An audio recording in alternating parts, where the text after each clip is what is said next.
Hello, everybody. Hope everybody's all right. Let's try to put this all closer.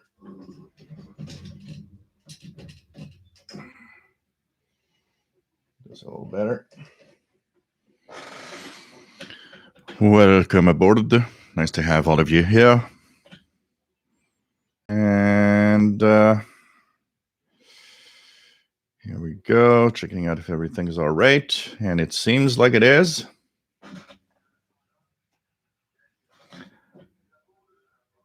And here we go.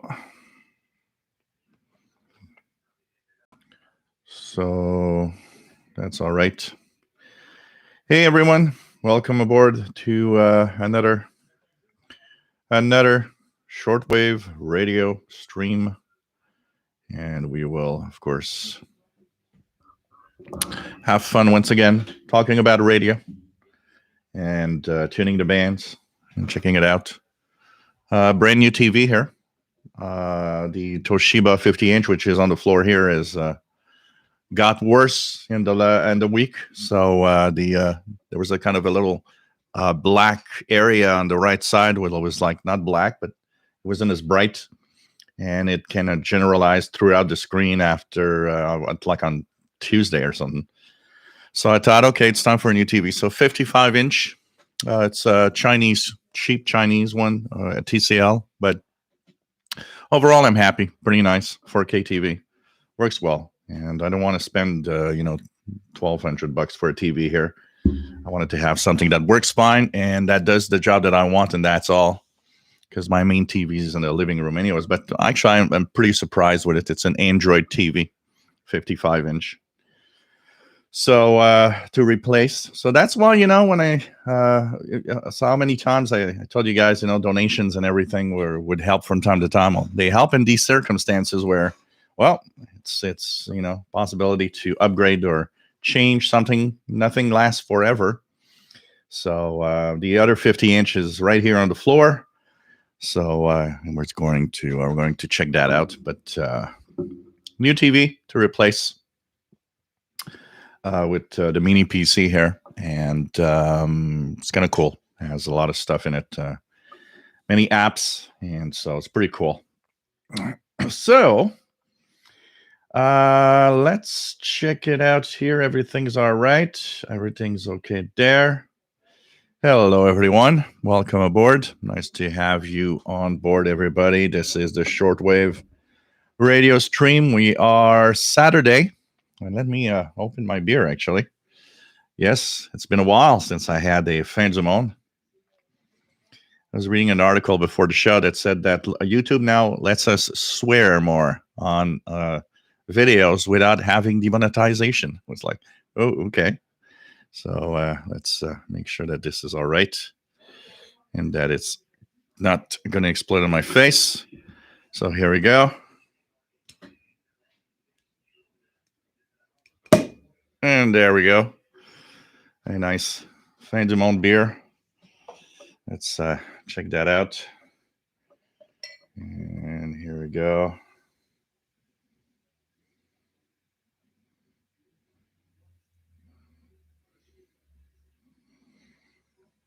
So this is the live show. We are twice a week live.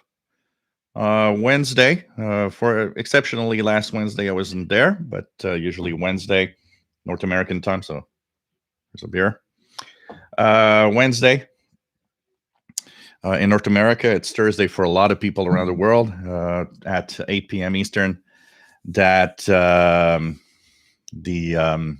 it's 0 hours UTC Thursday for a lot of people.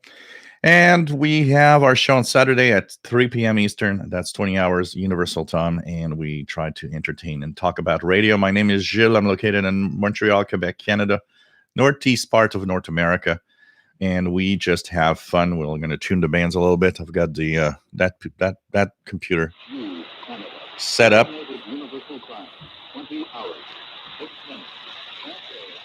So CHU 3330. So I've got the RSPDX set up so we can tune around if anything interesting happens. We, of course, are going to answer questions and so on. There's a great chat room where you can actually join wonderful people that are just there to have fun and just, you might answer a question if you have questions. It's really a cool community here because it's, one that want to help each other compared to so many groups where there's so much, things happening. And I know I've been in so many groups and it's like at some point you're like, yeah, no, you know what? I don't want that. And of course, it's always fun to be here. There's the Facebook group. And yes, we have reached 1,600 members on the Facebook group now. So that is pretty cool. 1,600 people in the Facebook group. And we're going to have fun with radio today. So this week I had a lot of things to do. It was kind of a complicated week. Next week is also a little complicated. Wish me luck. There's a small possibility that I might get my first COVID shot. Small possibility. Depends. So what's going to happen is, I've been helping a friend that is sick. So he's getting his shot. I've arranged to have him get his shot on Wednesday. And of course, I asked at the same time, I said, well, I'm helping. I'm there always for him, and I will be, of course, with him. Is there any way that I could get my shot at the same time? It would be good because I would also be, protected somehow since I'm helping out. And what they said, because I'm not in the age group that I can get it right now, but what they said is when you show up, ask, because there's always people that actually have an appointment that don't show up. So they told me if there are people that didn't show up, that means we'll have more doses of vaccine than people to give shot that day. So you'll have a shot. We'll give you a shot. But you'll have to ask when you go. So I'm hoping somebody doesn't show up so I can get my first shot. That would be nice. Because things here are kind of going again in another wave here, like a third wave. So it's completely nuts here. So anyways, let's hope that it works and that I have my first shot at least. Okay, and for the rest, well, I've been listening to the radio a little bit, but mostly last night. Last night I did quite a nice evening, nice listening session. Actually, you guys have seen it. I've posted a few videos online. One of the interesting things about last night is hearing a U.S. government shares net. That was a mixed bag of digital modes and of voice communications, and there was actually an ID as this is shares north, which like, oh, okay, that's kind of interesting. So these, there's so many signals, utility signals from governments, military that are scattered all across the frequency range when you start searching for them. And you know what? What's cool is that it's by the power of an SDR that all of that happens. When we talk SDRs, a lot of people say, well, the SDRs are glorified receivers. They're not, it's not better than a scan that you do on a radio or ETM scan. It's totally different. And I mean, the only way that I could have seen that something was there and it was on 6765 kilohertz upper sideband. The only reason I knew it was there and I tuned it was because I was tuned to Trenton Military 6754. And while looking or watching at the waterfall, I saw that just below or above, what's it, 67, 65? So it's above. Just above, there was something. And you get your eyes get trained and your brain gets trained to see something and kind of have an idea that, oh, that looks like sideband. That looks like Morse code. That looks like a digital mode. That looks like, And so when I looked at it, it was like, looks like single sideband. Mine was like 67. Okay, I'm going to click 67, 65. What band is that? It's not aeronautical. What could that be? And there was actually a voice when I clicked, and it said, anybody else want to check in for the net? And then there were like a series of digital modes. And in between, at some point, the guy came back and said, this is shares Nort. Anybody want to check in for the net? And it's like, okay, this is the US government shares network. And it's funny because it seems like the main control channel was in voice upper sideband, but most of the communications coming through were some form of digital mode. So it's kind of interesting. Now, of course, the question with that is, what digital mode are they using, and can I decode it? Can I see what's in there? I've successfully in the past did a few decodes of some U.S. Air Force and Mars network. There was one on 9 megahertz, bottom part of 9 megahertz one night. I started getting them, and they actually switched to MFSK 32, which surprised me. And for a good 20 minutes, they were actually answering each other in MFSK 32, which surprised me. I was like, wow, U.S. Air Force Mars using MFSK. And over time, I've noticed that a lot of those military signals from the Mars networks, shares, often have a mix of voice and a mix of digital. And I have an impression that a lot of the digital that they have in between them is actually not encrypted. So it's just the only thing you need to know is what is the mode they are using, because that's the biggest question. What mode are they using when they actually are using digital? It's not always easy to identify. So I know it's a lot of fun with that. And I, of course, tuned all sorts of signals. I heard Radio Prague. I heard, we're still in a kind of a little mess because EIBI space hasn't yet updated. I'm going to check now just in case by chance it'd been, but EIBI. Still the old schedules. So right now, the only list that I'm actually using to identify what I'm listening is the HFCC A21 list that they have, which is a list where the broadcasters actually gave out their frequencies and times they're going to use. So it's quite accurate. I've noticed that most signals are there. There are a few stations that aren't there, and that's because they don't register. Like, for example, Radio Havana, Cuba does not show up because they do not register with the HFCC, and that's why they often clash with other signals, actually. The other thing is also identifying what is what. When sometimes you see something like AGM. What's AGM? Well, AGM is the Agency for Global Media. That is the agency behind Voice of America, Radio Marti.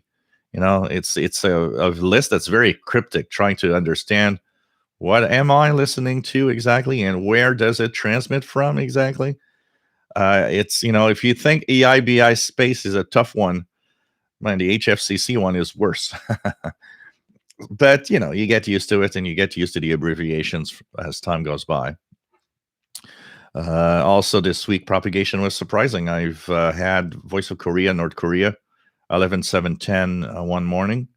This morning, around 15:30, 15:45, I had China Radio International with a pretty decent signal, actually, direct from the Kashi transmitter in China on 15:245. So that also was an interesting one. I was like, oh, look at that. I got China direct. Pretty surprising. So we are in the shifting propagation now. We just passed, the equinox. We're in that period where slowly we're going to move on to what will be more like summer propagation. Radio New Zealand in the evening. I find it sad that they didn't choose again 13840. That was such a good frequency. They chose for 821 this summer a 15720. That one, when solar activity is high, works pretty well, but we need solar activity to pump it up, because when solar activity is low, it doesn't come in necessarily that well. So that's going to be one to check out also if we get it to 15,720. And at the same time, I don't know if it's still there, but hey, maybe one of those days I'll hear that Russian number station pop up at 0405 UT on 15721. I don't know if it's still broadcast there. One of the mysteries and the interesting things that happened a few years ago. So we'll see what's going to happen. And Spain changed a lot of their frequencies. 17,855, I haven't been able to hear it at all. I do hear 15,520. That fades out quite fast in the late afternoon. 11,940 is probably the best right now for me with Spain. I wish they would have kept 9690. That was a good one. It would have been a good one for the summer. So anyways, we'll see with that. Sometimes you wonder who actually decided for the frequencies and why did they choose what they chose. I sometimes think that there are some engineers that have a lack of understanding of what propagation is all about sometimes. But it's you can write them and say, well, what the hell did you do? Choose those frequencies. But then again, you gotta listen where they're broadcasting. Hopefully the signal is gonna make it. It's at least better. They do switch. It's better than KBS World Radio that still doesn't understand that half of the year, if not more, we don't actually have a signal in North America, and that they're wasting tons of energy and money on 15,575 because nobody knows that doesn't make North America, more than half of the year. And that also means that nobody cares. Why are you broadcasting on shortwave if you don't care? I still remember on KBS World Radio how many reception reports that they read on the air that actually mentions, well, your signal is no good. It would be nice if you change that frequency. And there's kind of oh, we're sorry about that. Yeah, but what are you going to do about it? I understand that you're sorry about that, but how about going to the engineer and say, hey, nobody's hearing 15,575. What's happening? I don't know. I would ask. It's like, why is it that nobody is listening? Why aren't we switching frequencies? What, the transmitter is broken and stuck on 15,575? What the hell's happening? There are things like that you just look at it and you're like, are you really interested in broadcasting on shortwave actually? Because I'm starting to doubt that you are. When I see things like that, honestly. So I'll take my first sip of beer.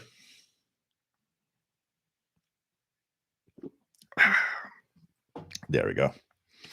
Long time. I haven't had a Feinzimone in a while now. So anyways, nice to have everybody on board. And we're going to tune around and have fun today with radio. Matt, MDK2, nice to have you on board from Denver, Colorado. Wow, 79 Fahrenheit. Youch. Here it's kind of cool. We're at the kind of normal. It was like 7 or 8 degrees today. What is it now? It's 10, plus 10 Celsius. This week we're going to be in the 60s, 15, 16 Celsius. Going to be nice. Fast load, nice to have you here from Montreal.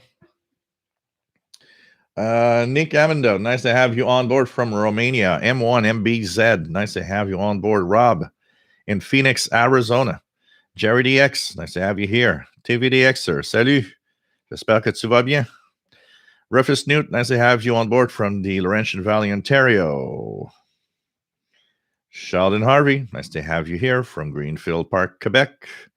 And as he says, the April 2021 CIDX bulletin, the messenger, is out. And I just actually got it. Let me just check quickly on my phone here. Show you guys what the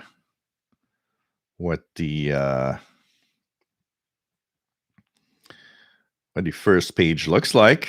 So this is the cover page of the CIDX messenger right now. So here we go. And this is what it looks like.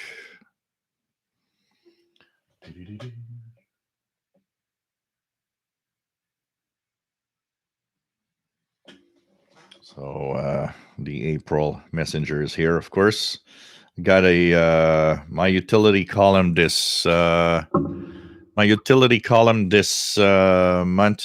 deals with utility signals that come from South America. So if you are interested in DXing South America in a different way than broadcasting, which is just utility signals, check it out. You might have some interesting frequencies to test and to listen to. And if you don't hear them at home, you can actually listen to some of the SDRs in South America. PA1SBM, nice to have you here. Alex from the Netherlands. René Charbonnier, the Dutch pirate, nice to have you here from Netherlands also. And Easter greetings also, or like I always say, happy chocolate day. That's more of my type of holiday for Easter, but however you actually do celebrate Easter, happy Easter to everybody. Robert Cross, nice to have you on board. Missed the last few streams. I don't want to miss this week's. Hope everyone keeping well. Cool. Welcome aboard, Robert. M1MBZ is slightly inebriated this evening. Swap cups of tea for Belgian ale. Cool. Well, welcome to the right. You're welcome to the right place. PLF Radio, bonjour et bienvenue. Toujours un plaisir de t'avoir parmi nous. J'espère que ça va bien de ton côté. Robert Split, nice to have you here from Richmond, Illinois. Tarek, nice to have you here from Cairo, Egypt. Tarek, the name that I hear all over the shortwave bands. M Stacks, nice to have you here. N6RLS in Berkeley, California. Joe Liturco, nice to have you here from Rochester, New York. Let me just go down. I lost my space. Okay, here we go. Happy Easter also. Chuck, nice to have you here from outside Philadelphia. Waiting for a Belka DX. Cool. Andrew Simpson, nice to have you on board from England. PLF Radio, did I receive my new shortwave radio? So, for some reason, the I'm not receiving the Malachit, whatever. I complained, and actually, the seller refunded me all my money. So what I told him, I said, look, if I ever get it, I'll let you know and I'll send you the money back. But look, it's not arriving, and it's not showing up in tracking here in Canada. He says his tracking says, yeah, it's in Canada. Here, Canada Post is like, I don't know what that number is. So it's like, look, come on. Okay, this is like weird and stupid. But then again, the same thing is happening with the other one, the SI 4732 from a different seller. So I don't know what's happening. It's like super weird. The only thing I got is the little boombox that I purchased on Amazon, which is the Sylvania boombox here with shortwave on it. It's okay. I mean, I obviously did not at all expect to have something fantastic when I purchased it. I got it and I was like, it's a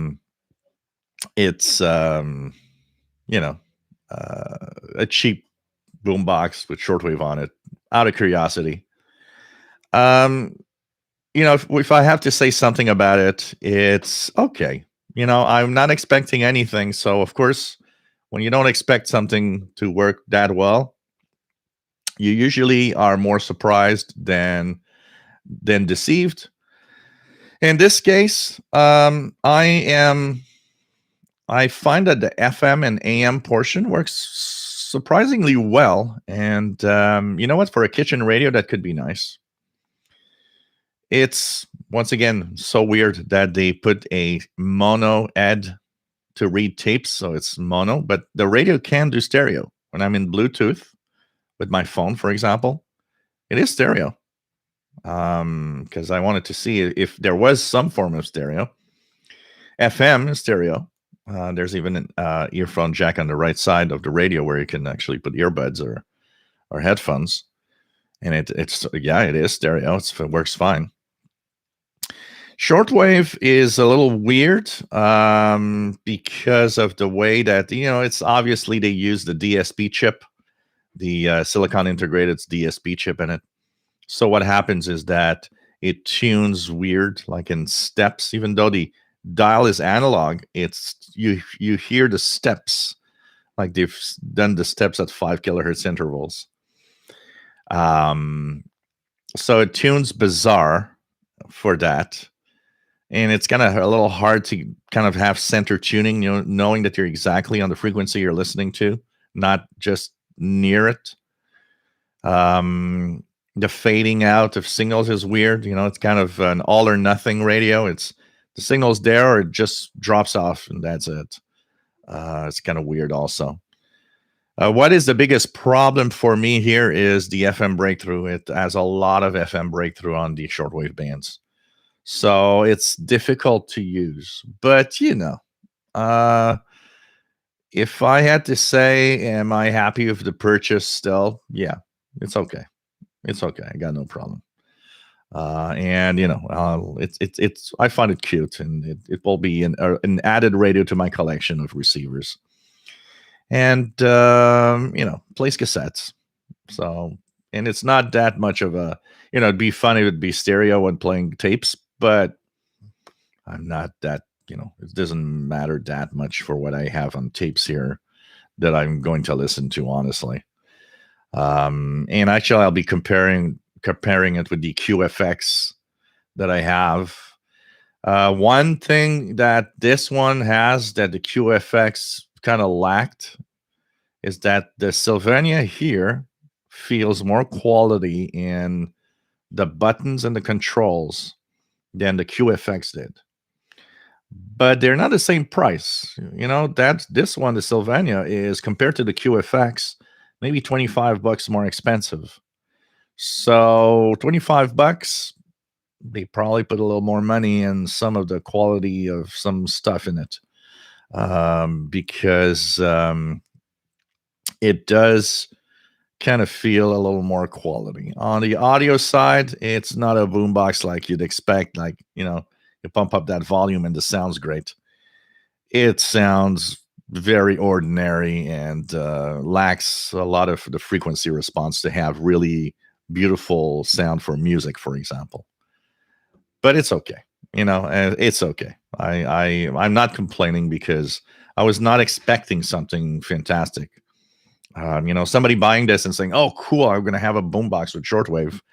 You're going to have a little surprise. It's not going to be up to par with what you think. But if I was not expecting anything, so I find it okay, and I got no problem with it. So we'll see. The next step will be standing the test of time. We were talking last week. We were talking about how radios break down when you don't use them, and you're like, "What? I don't use the radio, and it actually doesn't work." The QFX suffers from some of that problem.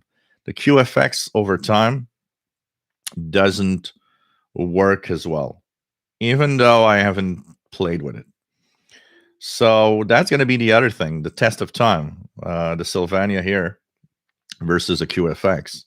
Is this one just quality enough that it actually is going to be better? That's the question. But I'm okay. So Catalin out, nice to have you here, Catalin. And Mike Jam, nice to have you here. Catalin from Germany. Faslow's got some Captain Morgan. Cool. I'm waiting for a Société des Alcools package on Monday. I'm supposed to have some wine and vodka and stuff. I find it kind of cool to actually order online now and just have it delivered. TVDX, sir, La Fin du Monde is back. Yes, it is.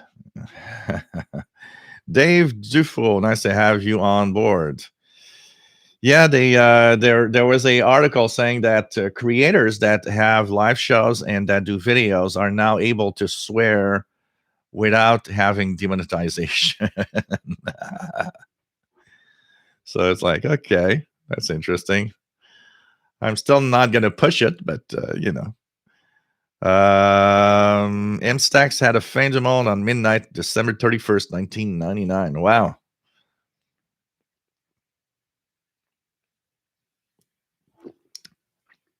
Yeah, 1,600, not the 1,000. 1,600 Facebook members, Rob.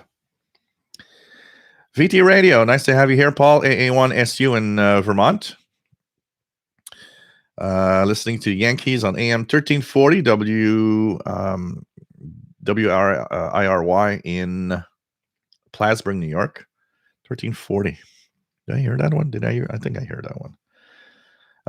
Because AM 620 WVMT in Colchester, Vermont dropped them. Okay. So you have to change. Kevin, nice to have you on board, my friend from New Jersey. Cold. Yeah, you're probably having a little bit of the cold spell we're having up here. We had maybe an inch of snow, something like that. They were predicting more, but we had about an inch of snow, 1 or 2 inches max. That already melted. So Kevin has 11770, Voice of Nigeria. Let's check it out here if we hear it. Anything on 11770? A weak signal. I got something, but it's not very strong.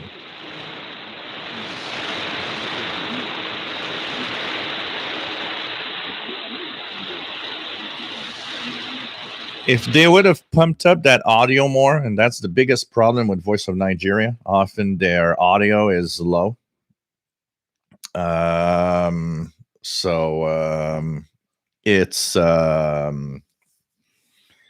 It would be better because the Voice of Nigeria has that notorious problem of having a low audio, unfortunately. Monkey Man, nice to have you here. Catalan just managed to set up his horizontal scroll from his Logitech mouse to set it as a zoom. And that works in Izzy Arno to tune up and down. Yes, absolutely. That is cool. If you have a touchpad, there are several things you can also do to move up and down in tuning with 2 fingers on the touchpad of your laptop, for example. What else do we have? Keegan, nice to have you here from Northwest Arkansas. Mobile Armored Strike Command, nice to have you here. Hector Vasquez, nice to have you on board from Los Angeles, California. Jerry DX, I'll ask for 2 shots of Jack Daniels and screw the needle. Ricardo S, nice to have you here from Portugal. We have Glenn, nice to have you on board. He added more shares and related frequencies to the post. KB9IN. Thanks. I will check that out. I'm kind of intrigued by all of this. Donald Hosmer, nice to have you here. UPS, deliver my new lithium battery powered chainsaw. Wow, lithium battery powered chainsaw today. I'm going to cut up the darn tree that tore up my antennas in the last ice storms. Hopefully I can get the G5 RV dipole repaired and back up. Cool. Mobile Armored Strike Command says left SDR. You can look at the entire frequency range that you have set.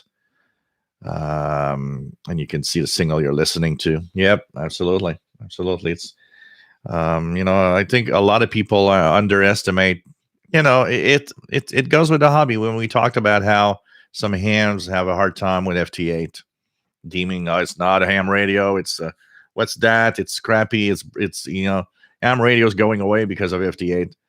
No, ham radio is going away because, first of all, people that are on the air that rant like that, nobody wants to talk to you. And second of all, You know what? It's just a question of look, just go on the air and talk and stop, and there's like we talked so many times, there's too many people out there like, oh, solar activity is low. I'm not going to turn on the radio. It must be you know, really really bad on the bands, and it's like, yeah, that's why nobody's on the bands, especially if everybody thinks nothing's on the bands. And one of the biggest problems with that is that there's so much misunderstanding of what software defined receivers are that unless you use one and you have somebody show you the possibilities, I think a lot of listeners are in the impression that I don't see what it's going to add to my listening experience. But if you're like me, and I know a lot of you are, once you have that running, all the other radios go away suddenly. You're like, wow, when's the last time you turned on your ICOM? Because it's such a different world, and it suddenly opens up so much other possibilities. And the visual aspect is really, really an amazing thing. You look at the spectrum, you see all of those signals there, and like here, you see a big chunk of frequencies at the same time. Oh, something popped up here. Let's click on it. Let's see what's that. It's especially good. Like, look at this. Look at this little thing that just appeared. Look, we would never have known that a little signal popped up right there for a brief second if it wasn't for the fact that we're running an SDR right now. And that actually, I don't know what it is. We don't know what it is, but it picks my curiosity. It's like, oh, what was that? Why was there a little signal there for a brief moment? And you would have missed that. You miss all of that, especially utility signals. You miss all of that because often they're intermittent. A scan is nice. Somebody was saying, well, a band scan does the same thing as an SDR. I don't know why an SDR is much more interesting. A band scan from a regular radio will scan and stop on things that it finds. But if you were scanning and it crossed a frequency with activity, but in that brief moment where there was nothing, or the station talking was too weak, you missed out. You don't know you missed out. On the SDR, you're not missing out because as you are looking at a spectrum, trying to see the signals, that intermittent signal, you will see it. So you're not missing out. So,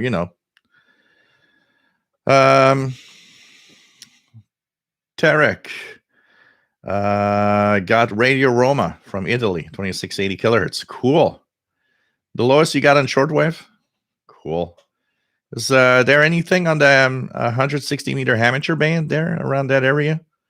1800 to 2000 kilohertz.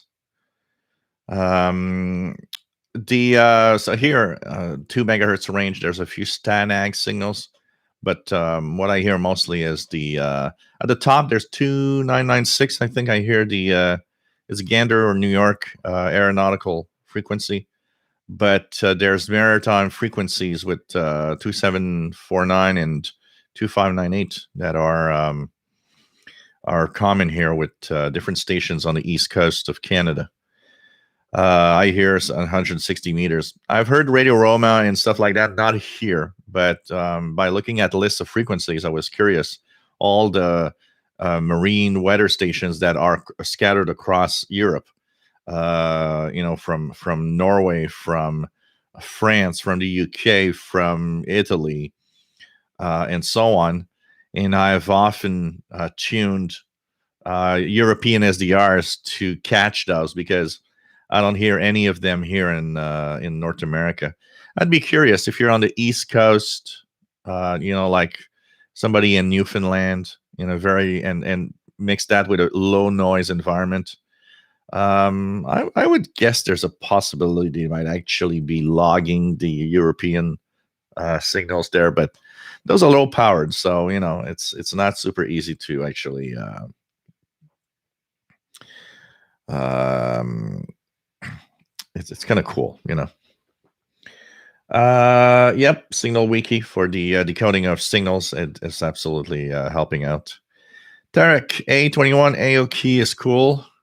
Yeah, it's a mix. It's a mixed bag right now. I've noticed that AOK A21. I downloaded one last night as a mix of new frequencies, but still a mix of old frequencies inside it, as it's probably getting kind of processed, I would guess.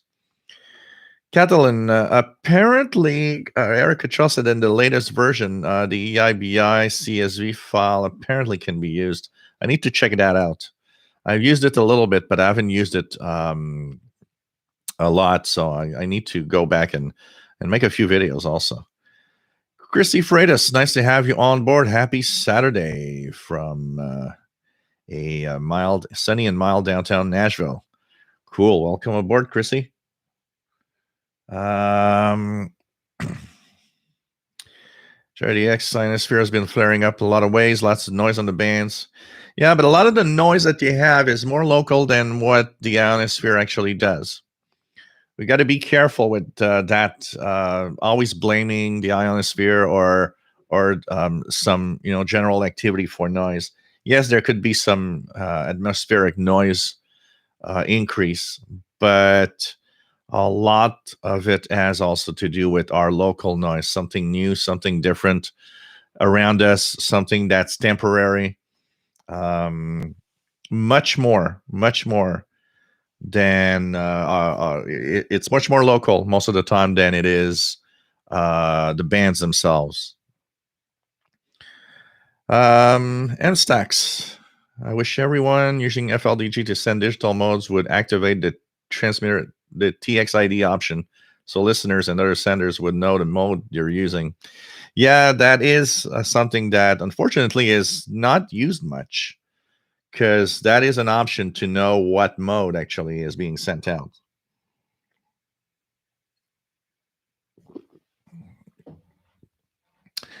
Rob, you like how the camera is straight on and with the desk and the new TV? Cool. It's I don't usually put it that side, but today for some reason I looked at it and I was like, you know what? I'm gonna put it there. I'm gonna look at how it looks like when it's that side. So maybe that's gonna be the new permanent camera place. PNF Radio says, this is the problem I have with EHFCC database. It's hard to know what is the radio station is broadcasting because they refer to the company behind the station, not the station itself. Exactly. So often you have broadcaster names. You'll have the company behind the transmitter site name, which is not necessarily what you want. You want to know what station it is, not the company running it. John Pickney, nice to have you here from Oakville, Virginia, W3XWT. We have Aerial Imaging, nice to have you here. Lee Burkett, nice to have you on board from the UK. Happy Easter. Kathleen, Jill, perhaps that frequencies are cheaper and the engineer is just a guy with an MBA. Yeah, no, I tell you sometimes. I know that depending on the transmitter they use and how they use it, it's not always. I know it's more complicated for some frequencies than others. I know that some transmitters need work. So if you choose a frequency that you'll be using, you need to actually have work on the transmitter to tune it for that frequency. So there's some work involved in having the transmitter run there. But isn't it that when you're transmitting is because you want to be heard somewhere? I'm just saying, John Pickney, speaking of number station, I'm giving a presentation on them this weekend, Wednesday evening for a local ham club. Any suggestions on times frequencies for East Coast USA? Thanks. Check the Preom website. check the Priam website. That will be Priam. Just give you the site here. Anything that is for, because they have target areas. So go here.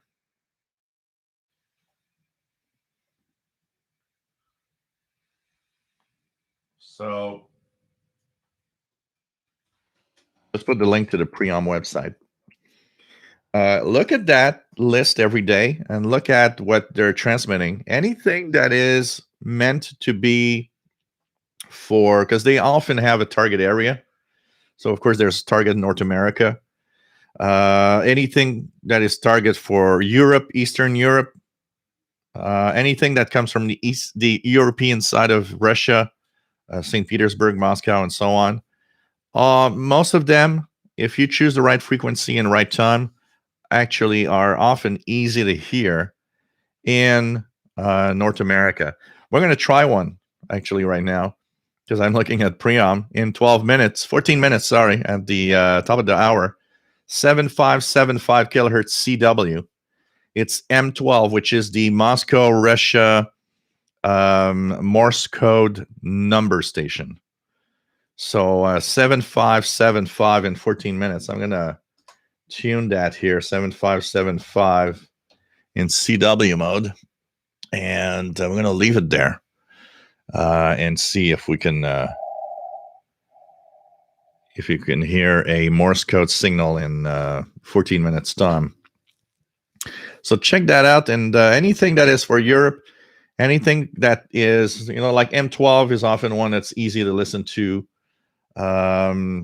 Just make sure that the time and the frequency is compatible, low frequencies if it's a dark path between that area and where you are. Just go and study that place. Of course, there's the Cuban lady, which is always very easy to hear in North America. But this is where you should go and check it out. Tristan, nice to have you on board. Happy Easter. Arjun, nice to have you here from Cyprus. Tarek, NHK Arabic section, doing the same mistake by sticking to 11975 around 06 with Yushkuram from Kuwait. Yeah. One of the things I hate about the summer time in NHK French is that I use, in the winter, I have that great frequency, 9855 from Madagascar. For the winter here is amazing. It's a great signal from Radio Japan French. But unfortunately, in the summer schedules, because it's winter in Africa, they actually use lower frequencies because it's targeting Africa. So it's still from Madagascar, but it's on 7445, I think. Well, that doesn't make it to North America in June, July, August in general. There's too much daylight path. RTM, nice to have you here. Canadian Prairie Shortwave, nice to have you on board from Calgary. And he's got his bulletin. Cool. KJ Walden, nice to have you here from the Netherlands. What else do we have?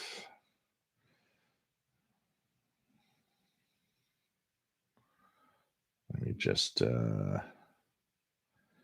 try to go down here. Okay. We have Hamstack says, laugh when I heard the area code for Cape Canaveral is 321. Guy wants to call it a phone number. It's like 321. Oops. No, I didn't mean for the rocket to launch now. Man. Pop a fuse. Scandinavian weekend radio running for a few more minutes today. Never heard that. Never makes it to North America. It's too weak. Chrissy, today is the perfect Cuban numbers lady day with 4321. 414. Oh, God. M1 MBZ says maybe he was stuck in the Suez Canal for a little while. Yeah, who knows? As somebody because if somebody posted a joke, it's like, what happened to the Suez Canal. But there's another one which a couple of you have shared, which is the boat is there, and there's a little bubble that says your radio is right here, and a lot of people came back and says, the Chinese stuff from North America does not come from that route. Yes, a lot of it does. I read with that route, tons of stuff that come to the to East Coast actually do come from that route also. The main path is the Pacific, but there's enough stuff that come from that place that they said there are stuff that we will actually have a delay on. So, what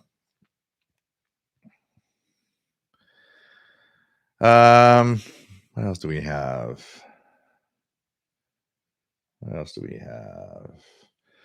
Yeah, Catalan. I don't want to buy that thing and that original one. I'd rather, I don't know. Maybe I'll take a Belka instead, or I don't know. I'm looking at what I want to buy. So, aerial imaging. Started listening to the Brazilian Pirates on the U.S. Navy satellites on 255-550. Yeah, I hear it's very, very, very weak. But I have a vertical antenna, which is not a good antenna for that type of listening. I'm hoping that my discount might actually bring some of that activity from those Brazilian, the U.S. Navy satellites from the Brazilian Pirates. Tarek says, I got every radio antenna that was on board of Ever Given stuck at Suez, my canal, my stuff. PLF Radio, did you try cassettes with a boombox? Yes, I did. I've got a box. Actually, I got a few cassettes left here from stuff that I wanted to keep, but I've got a big box I've got one that I have to find with old shortwave broadcasts. But I've got a big box of cassettes that my mom recorded when she was alive. And I've been wanting to just, out of curiosity, take the box out and listen to whatever she was recording back then. So, but I did put a tape in. I had a Petula Clark tape that, like, her greatest hits. And I actually played that in the cassette.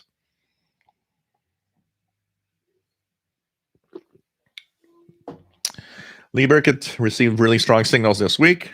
Korea, Radio Exterior was greatly improved by using my Texan clip-on antenna, which I've been using on my XH Data D808. Cool. Ricardo says maybe the mono tape deck is for loading Commodore 64 and ZX Spectrum video games. David in Barcelona, ¿cómo está mi amigo? EA3IEK, EA4998URE, SWL. Charity X is still going to do any breakdance videos on his new boombox. At 52, it's going to be break something dance videos. Pirate coming to life on 6925, apparently. So, okay. The music needs you. Nice to have you here. John Simonis, nice to have you here from Ohio. Rich, nice to have you here from North Carolina. Tony Turtle, nice to have you on board. What else do we have? Jeff Williams, nice to have you on board from Cornwall.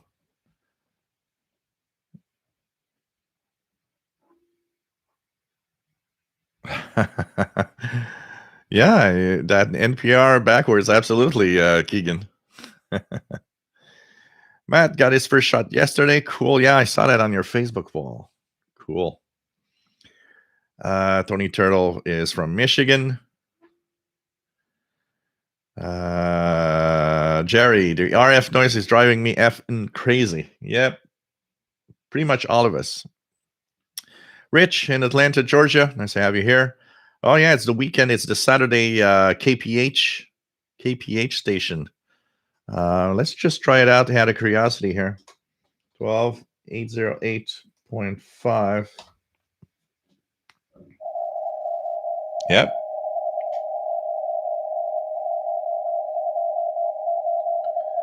That's KPH, which is activated on weekends from California, which is a maritime station. They have several frequencies they're using at the same time. KPH. So let's put it back to 75 and see. We'll hear in a few minutes. 75 if we'll hear the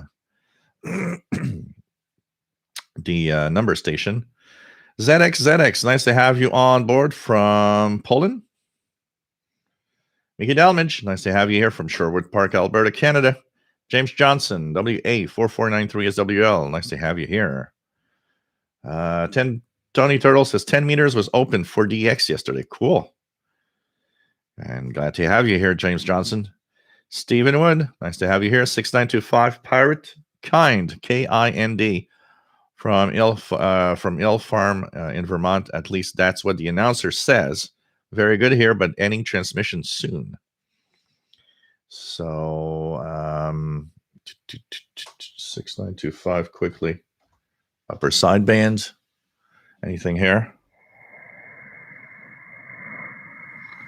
And upper sideband. So nope. Nothing much. Let me just put a little more volume here.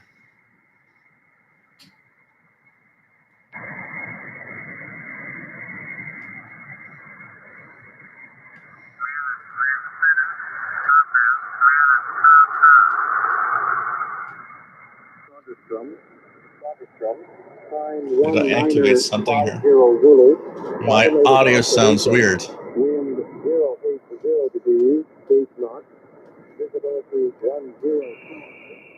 Oh, noise reduction. That's Gander on 6604. So let's see 7575 CW. We'll see in a few minutes if we hear the number station from Russia. PLF radio. Did you buy this? Yes, this is exactly what I purchased. That is exactly what I'm also waiting for. That little radio there. So that's going to be interesting to. I would like to receive it. I'd like to see how it is. You know. Tom DX, Radio J Allen just published his review of the new SNGN ATS 902X2 and gave it a very high marks. Yeah, I saw it because I always get emails when he posts new stuff. So I'm going to be checking that out. I still have no plans on purchasing one. I think it's too expensive, but I'll be checking that out. Catalin has the RTL RV3 and it works on HF. Now I am just fighting to make it run from the command line terminal in the Raspberry Pi. Hey, Skip, nice to have you here. N2EI, nice to have you on board. Matt says I wouldn't have heard Halifax VCS station if I hadn't seen obviously USB signal on the SDR display when he was tuned to 2.5. Congratulations on hearing that. Trusted, any thoughts on the Texan R9700DX? Been looking for a good, well-built analog radio. Seems like a good buy. Everybody that has one seems to be very happy. I don't have one. I can't say anything on it, but I've read a lot of positive on it.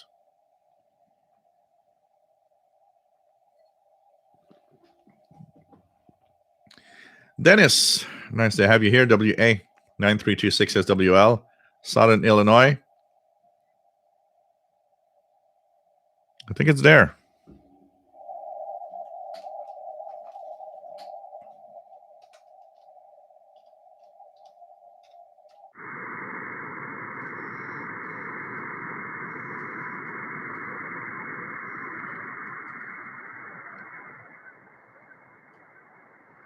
Anybody hearing Morse code on 7575?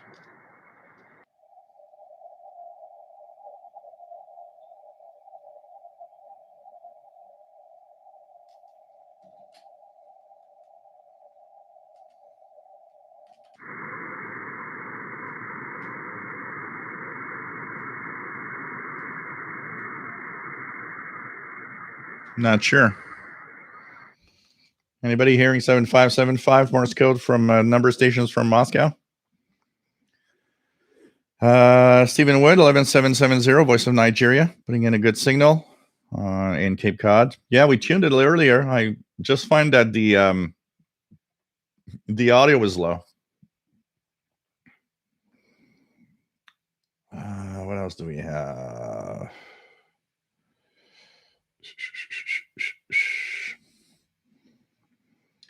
Christian Marcoux, joyeuse Pâques. Salut. J'espère que tu vas bien. Nice to have you here. The access for your information, guys. The month of Ramadan starts on 13th of April, so more broadcast times from Iran and Malaysia. Yeah, a few stations actually expand their broadcast times when that happens. Log 2112, nice to have you here. TVDX there, where's Paul? He's outside. Actually, he was outside in the backyard as it's a beautiful day, and now there's no more snow. He can actually go around and play around and have fun. Aaron Huber, nice to have you here from Israel. Log 2112, Acres VHF booming on VHF. Charlie X, probably M12 playing the radio stations to use the crappy stations. Aaron is using the Belka DX. Cool. Cool. Cool. What else do we have?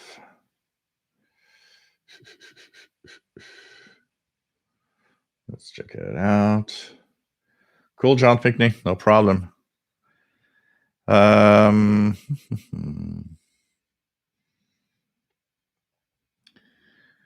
What else do we have? Miki Dalmich says, I'm getting English on 9670 talking about Radio Caroline. Not sure what this is. Well, 9670, isn't that the channel 292 frequency? Did I hear anything here? Got nothing here. And because I think that channel 292 frequency is on 9670. I don't hear anything here. Joseph Higginbaum, nice to have you here from Central California. Jean-François Trudel, nice to have you on board. Received his new Texan PL330 in St. Sebastian, South Shore. Cool. J'espère que tu l'aimes.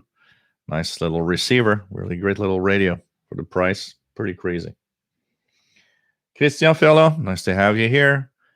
Tiago Gardino, nice to have you here from Brazil. Joe, what kind of beer is that?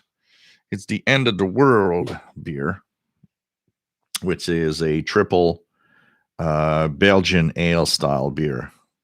9% alcohol. So usually after one of these big guys, I'm a little tipsy, if not a little more tipsy than a little tipsy. So it's the end of the world today while we do the live show. Well, already an hour and 4 minutes into the show. Pretty crazy, eh? When you think about it. Thomas Kitts, nice to have you here. And it's 50 degrees in Michigan. Osakama, nice to have you on board. We have Spanish rocks. Yeah, the words that I know, actually. So you said estoy bien, gracias. So you are well. I'm not Chuck. Nice to have you on board. Monitoring 7575. CW, nothing. Yeah, it was starting at the top of the hour, so I don't know. Jerry DX has heard a tone at 7575. M1MBZ, I sometimes take walks along with old disused railway line away from the build-up area. Noise levels decrease significantly once I am away from buildings. Oh, it's crazy. It's crazy how just going around, you suddenly notice all of these changes. It's just crazy. Trimbali, Mr. Bale, nice to have you here from Portland, Oregon. Piet Mondrian student, nice to have you here. Charlie, Mr. Bell, there is a SwapNet on 7240 out of Sacramento, California. 7240 daytime Pat from California to here. That will be impossible. That will be impossible. Andrew Simpson can hear it in England. So everybody in Europe is receiving it in general. Stephen has a weak CW 7575. Cool. James N. Levy in Israel. Cool. Welcome aboard. 7575 is great in Israel too. Kathleen, very weak CW signals, but I'm recording them right now. Cool. PLF radio's hearing the Morse code at 7575. Nice. So, hey, Livy Nathan, nice to have you here.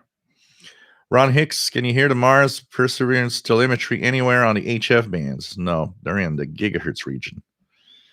They're really up there in the UHF range. Paul, nice to have you here. 7575 CW, very strong via a Swiss SDR, the HB9DHG SDR. Jim in Rhode Island, nice to have you on board. I might have heard something very weak on 7575.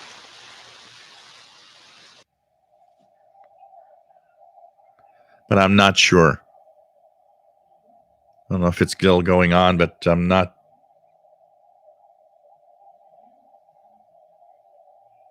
I kind of have the impression there's Morse code in the noise. The problem is when you concentrate too much on the noise, you hear whatever you want, you know. I'm sure if you concentrate long enough, you'll hear a Pink Floyd song or something. So, Johnny X Ontario lockdown mode. As of 12:01 a.m., just in time for Easter. Yeah, we're getting there. We're very close for the same thing here. Numbers have been going up real fast in the past week.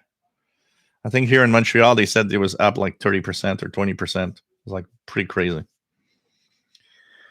So we'll eat chocolate, get fat, and drink beer. How about that? And listen to the radio, of course. You know.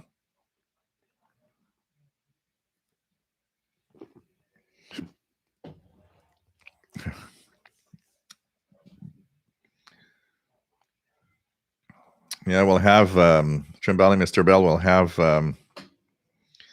the vampire on Sesame Street count. The count is way to 7575. Sky Haven, nice to have you here from Nevada, K7MOZ. M1 MBZ is still going on at 2108. So, okay. Al, nice to have you here from Seacliff, New York. Hector Vadkes, numbers keep plummeting in Los Angeles. Stephen Wood, Massachusetts, going up fast also. PLF Radio, can you hear the two signals of 21 UTC from Priam? So, let me go back to Priam. So, 21 UTC, there was that 7575. There was the Cuban number. Am I in the right day here? Let me just check it out. So this is April 2nd. We're April 3rd.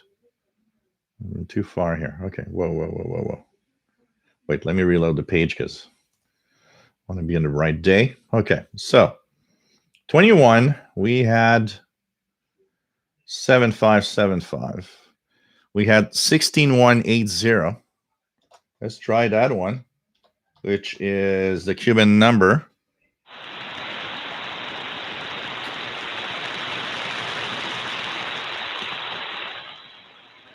The signal is up, but there's no audio. But there's a signal on 16180. So if she would be saying numbers, we would hear it right now. The other one, 19417.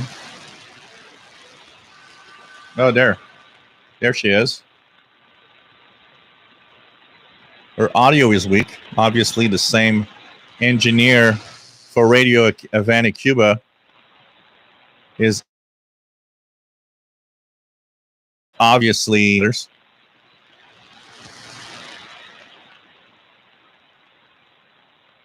I can hear the digital mode right now, 16180, but the audio is very weak.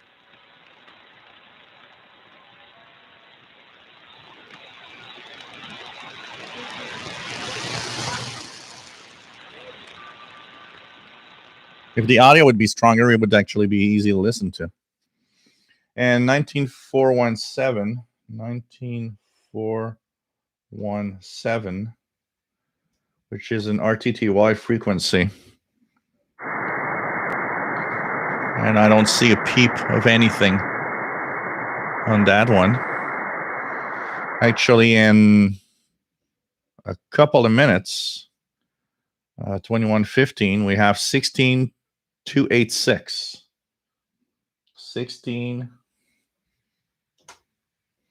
16286.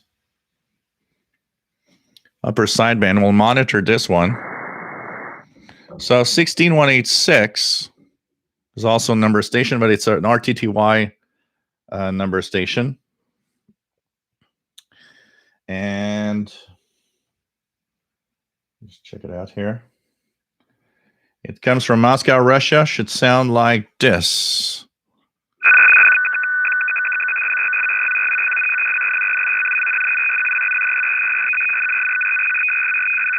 So if you hear something like this at 2115, you will have the RTTY version. It's F06A, which is an RTTY number station coming from Moscow, Russia.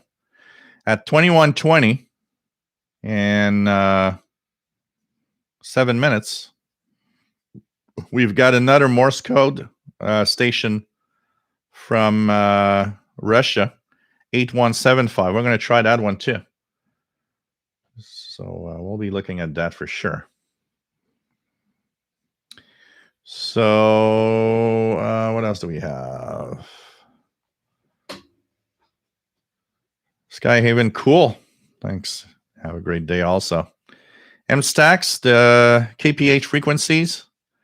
So thanks for sharing that. We're going to try a few of them.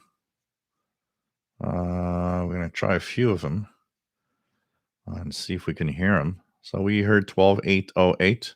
Let me try 17016. 17016.8 CW.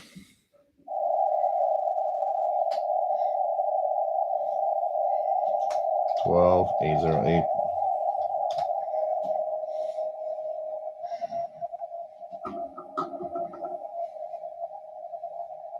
Pretty much hearing only the 12808.5 CW for KPH right now. So let's go back and try to see if we're going to hear that RTTY station on 16286.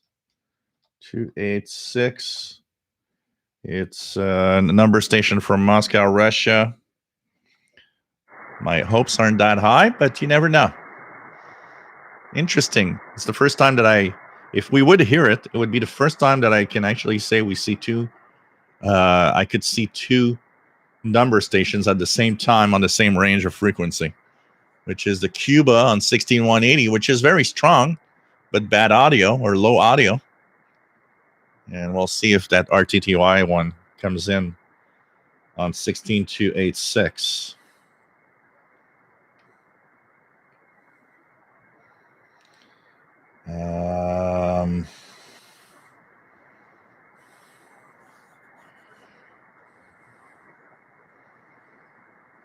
JDX 16180 is S9. Yeah, I've been on that website, the Maritime Radio Historical Society, so many times. MSTAX. I've been there so many times. I think that's the same website when they have the Night of Nights specials where a lot of these stations reactivate for one evening. SoCal, nice to have you here from San Diego. Flavio, nice to have you here.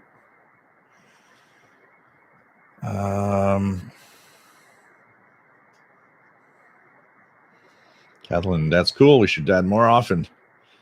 M Stacks didn't hear any KPH here in California. Yeah, you're close. You're close, but you're close. So it probably is broadcasting over you. So anything on the RTTY signal there on 16286? Not hearing anything. Let's go back and monitor 16180.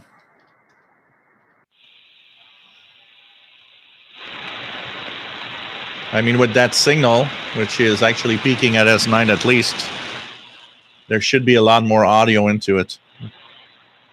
They haven't pumped up the audio on the Cuban number this time around.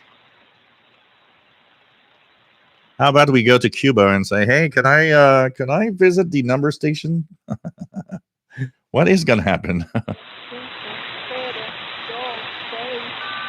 Yeah, she's there. She's weaker than usual for the audio, though. Hector Vasquez, 16180, making it in Los Angeles. Cool. Mad Radio DXer, nice to have you on board from the UK. Take care. And stay safe.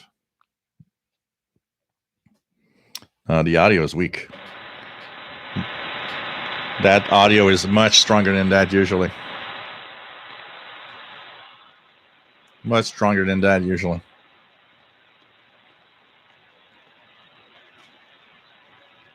I was going to check something here with my... I'm just going to switch the audio for a second.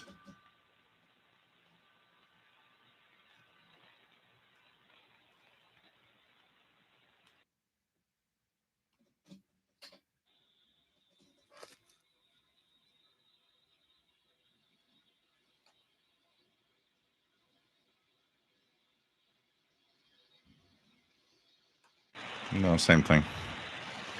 They do have a very weak audio. That signal usually has much stronger audio than usual. Just to give an idea, that signal with that audio.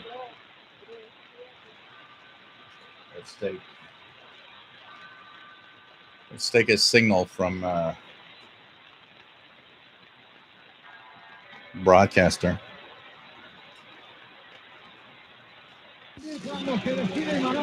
So that is real stronger audio. Anything that is broadcast is much stronger. They have a very weak audio compared to what they are usually doing. Hey, another one coming up, the CW one. CW on 8175. 8175. This is another Morse code. Another Morse code signal from Moscow, Russia. 8175.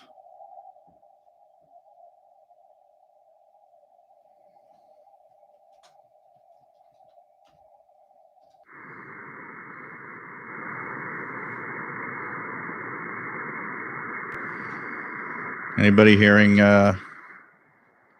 8175?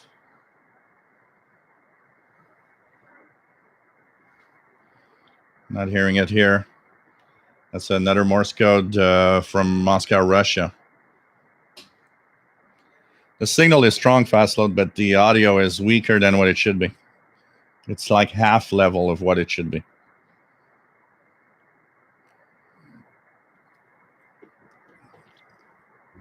I'm not sure you can actually decode the RTTY signals, Robert Osborne. I'm not Chuck. Strong carrier 7179 with intermittent Spanish language numbers. Paul, hearing 16180.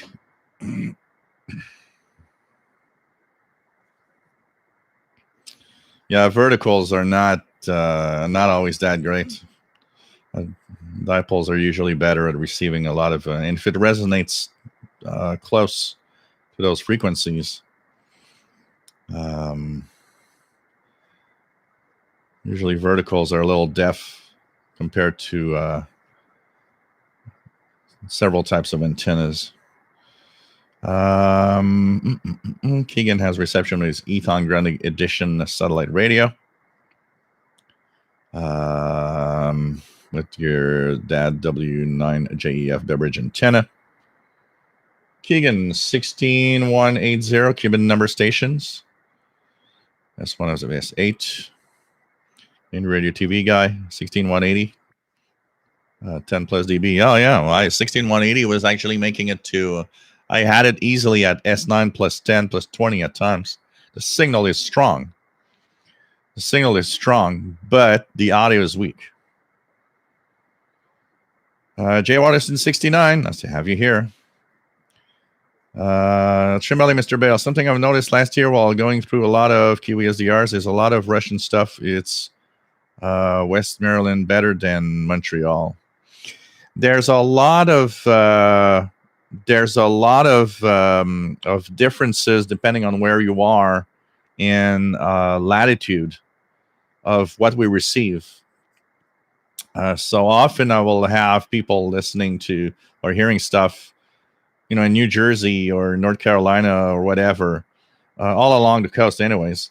And here in Montreal, it's weak or almost not there.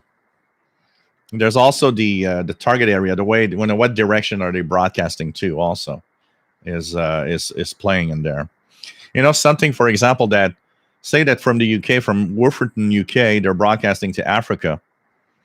If you live in Florida, you have probably more signal out of that than I do here in Montreal. Why? Because as the signal goes through Africa, it actually kind of widens. It does like a V shape as it's going on in the target area. The biggest chunk of the signal is actually going in kind of a V shape, if you want.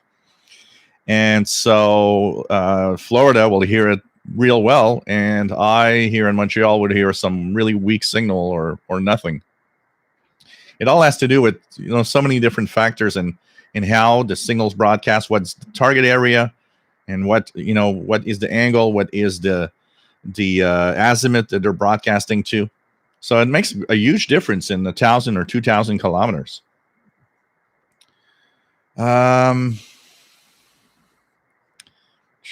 PLF Radio is hearing 8175.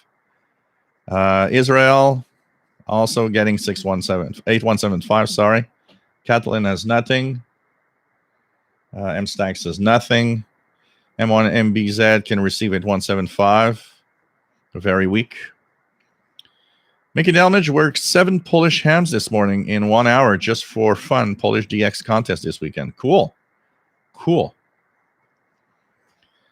So the Cuban number fast load at S9 plus 10, which is approximately what I was getting here, S9 plus 10.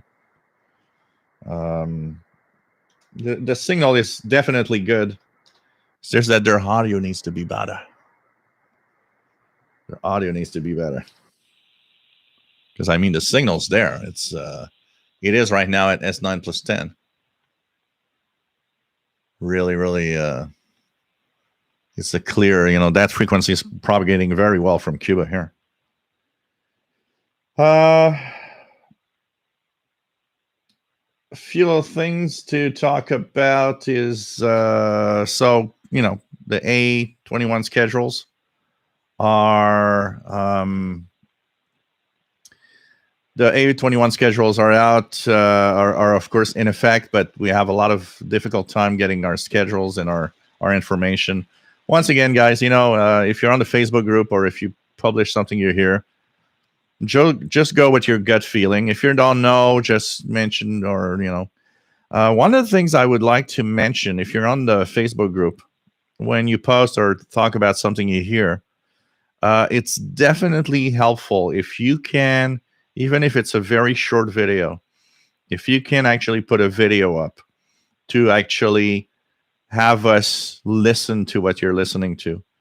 It's definitely a good idea, because if you're not sure, or maybe you want to have a second opinion, at least somebody somewhere will listen to it, maybe understand the language, or and say, oh yeah, you got that station, or confirm whatever you have listened to. And there's no problem there if you post something and it's not right. It's okay, no sweat. It's not a problem. Eventually, I'm hoping I'm hoping that some of our websites like EIBI Space might actually have the schedules ready, maybe after Easter, during Easter weekend or after Easter weekend. Usually, EIBI Space that I use has a anywhere from a week to a couple of weeks, but usually within the first 2 weeks of new schedules, we start seeing something up. So we're going to give it time. These are, we got to remember one thing also, guys. It's one thing that that a lot of people don't understand.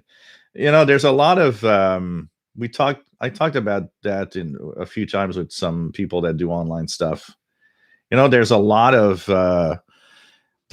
give me, give me, give me. I want everything. But the thing is,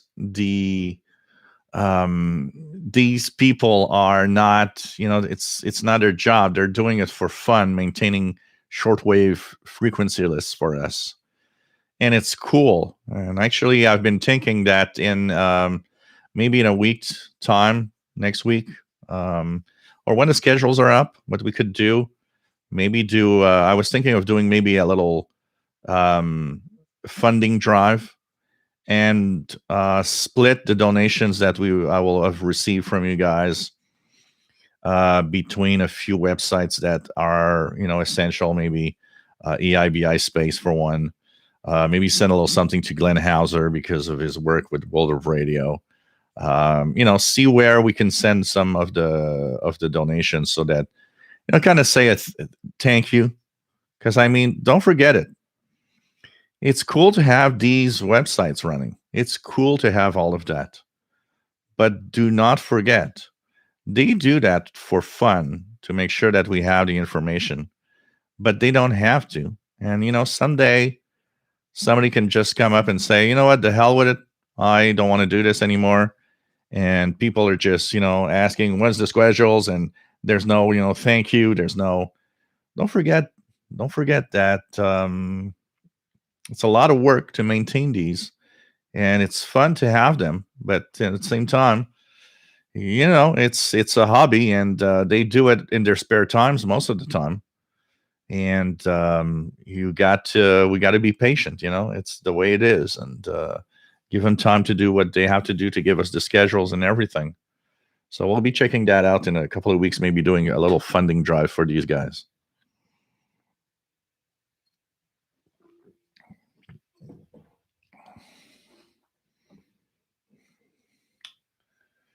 What else do we have? Trembling Mr. Bale. Some power output patterns I've seen are like a bird foot. Some stations I received are being received with the power coming out of the backside of the antenna. Yeah, absolutely. We do have some stations that we just hear from the backside of the antenna. Absolutely. M1MBZ says, I miss the old Rampersham BBC site. Used to hear all the transmissions from that out. The transmission from Warfordton almost always skip over my head and are seldom heard in south of England. Yeah. I know, fast load. What else do we have? The export. Finally got the Texan 330 and my new Malachite DSP SDR. Good times. Cool. Have fun. Yeah, the shortwave.info, but it's far from being accurate. I've checked it out when they were updated, and there's tons of things that isn't right. I'm not a big fan of shortwave.info for that reason, because even when the schedules are correct, there's so many things missing and so many things that aren't right. But I guess it's better than nothing, you know. I would guess that for that.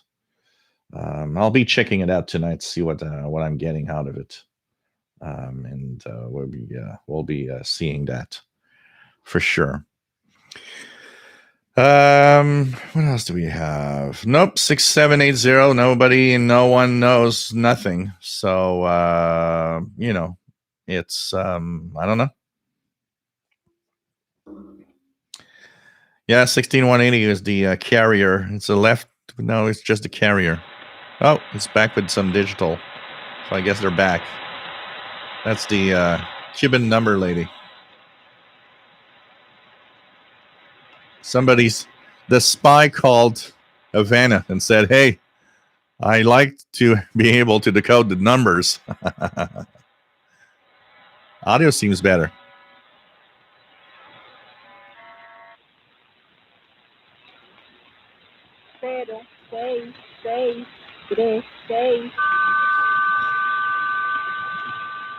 So you know that that Cuban spy is actually watching the stream. So it's better to hear it from there. Oh God. So Cuban numbers 16180. The spy is watching. How, you know, who knows, Kathleen? They're all watching this show now. They're like, oh, it's the Saturday show. This guy is gonna actually decode all the send us all the number stations that we need. Oh God. What else do we have? What else do we have? Can I get 1494, the RTTY station? Let's check it out. 984 upper sideband. Anything there? Yep. I don't even see a peep. I see a pretty good signal from WWV. WWV 15 megahertz coming in really well. Pretty good. Pretty good.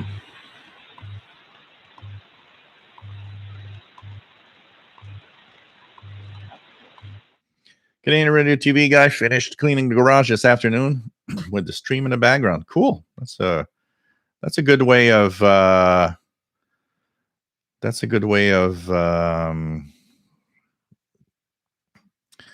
of enjoying something that is not always the most enjoyable moment. Kathleen, are the RF waves traveling forever?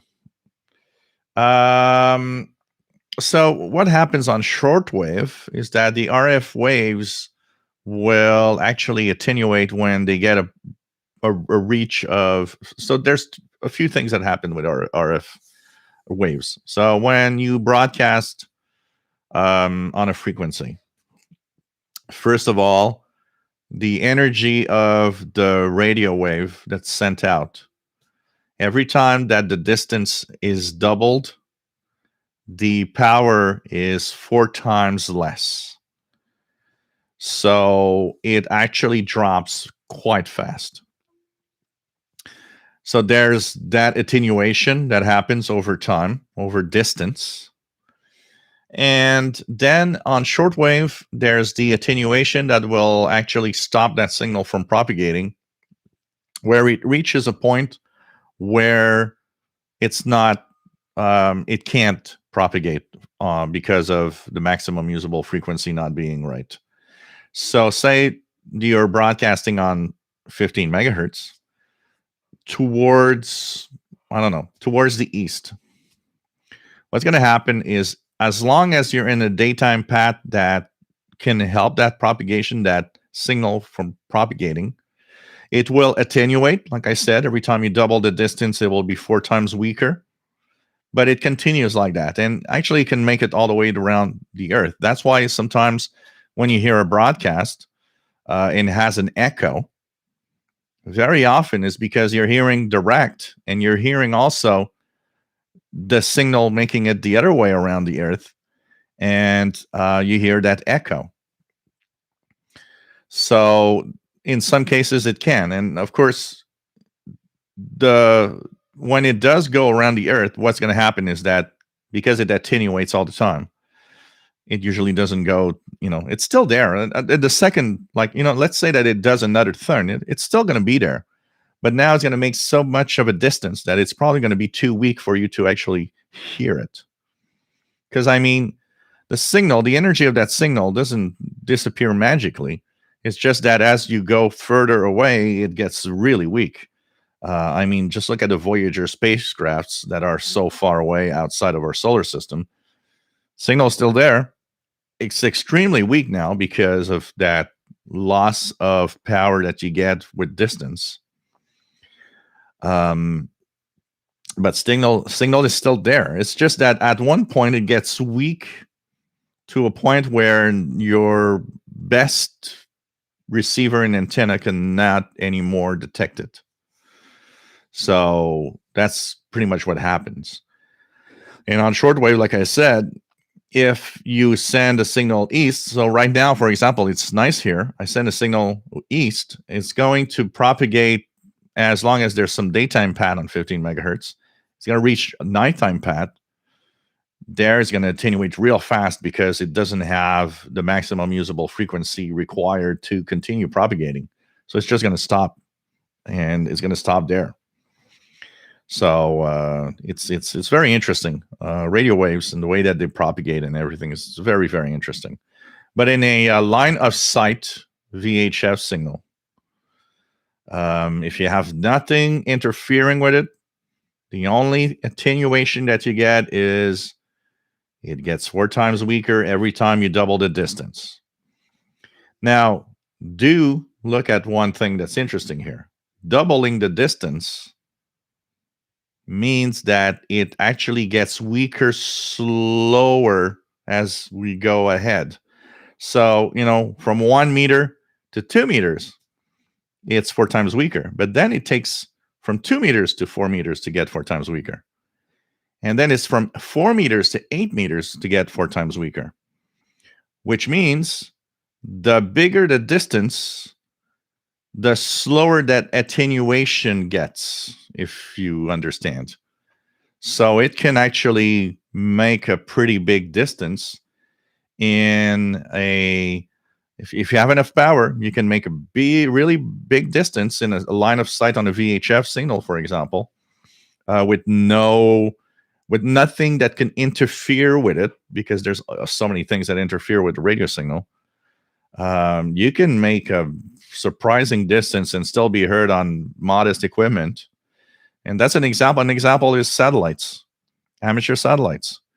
They don't broadcast with a lot of power. They have, typical 5 watts out of the antenna.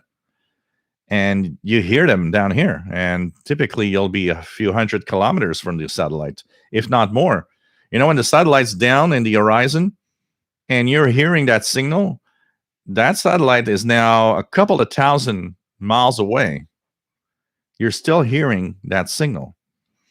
So, it takes it when nothing interferes, it can actually do a pretty good distance before it gets to the point of being too weak to be received.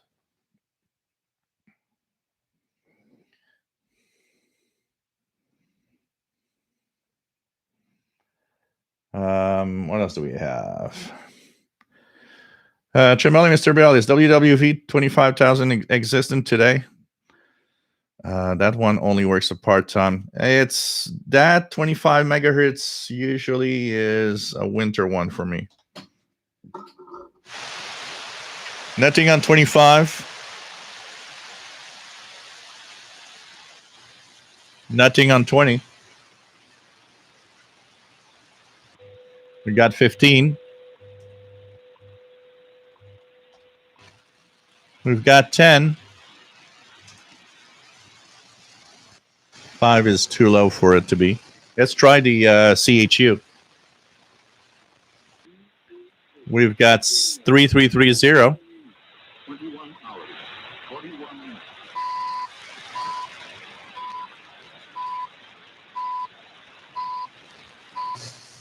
7850. I got nothing. I do have a lot of noise though. And 14670 got nothing either. So I haven't heard 25 in a long time. So what else do we have?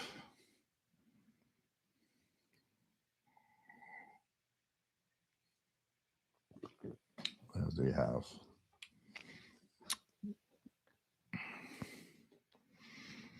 Well, CHU transmits in it's not AM mode. It's a special mode. I forgot how they call it, but it's kind of it's better on the upper sideband of the main signal.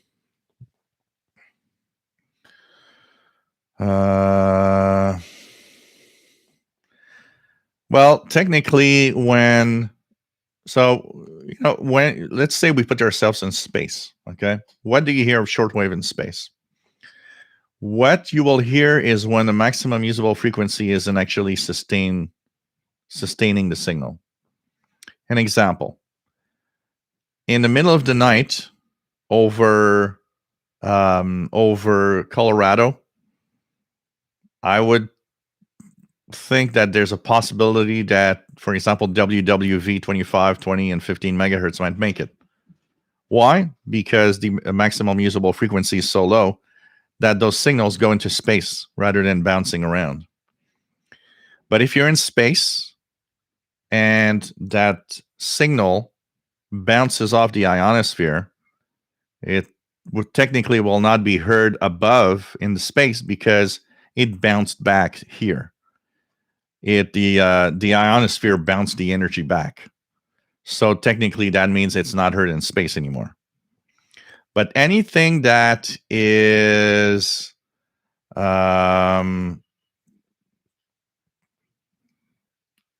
technically the signals that are too high in the frequency and the ionosphere can't support is where it's going to be heard in space.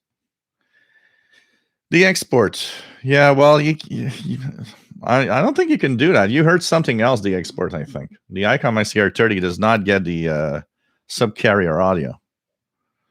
You heard something else. You might have heard some other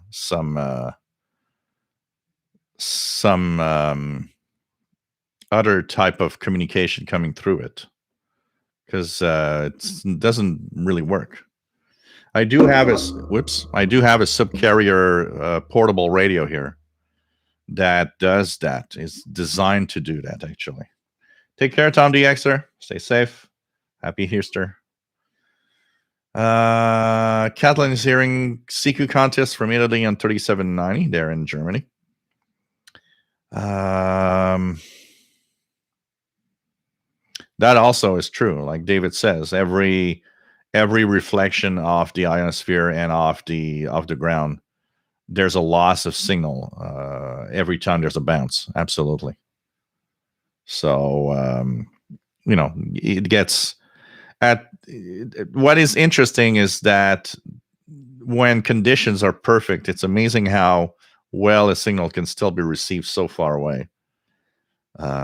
Pretty crazy. Larry Stevens, nice to have you here from Central Ohio.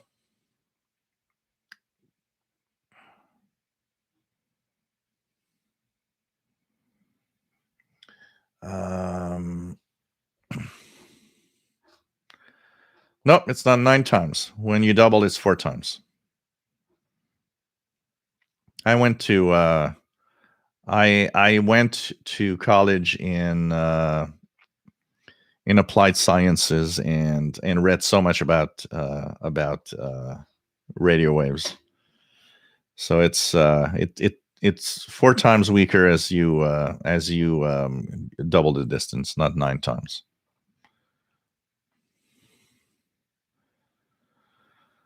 George Ferguson, nice to have you here. Just got the XH Data D808 yesterday. Great radio. Looking forward for my new hobby of shortwave listening.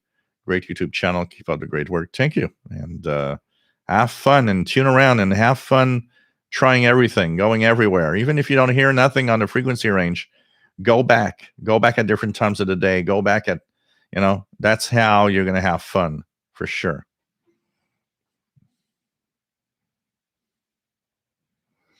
Oh yeah, that when the planes are high up in the air, that 1.09 gigahertz frequency for the transponders, it can make a big distance.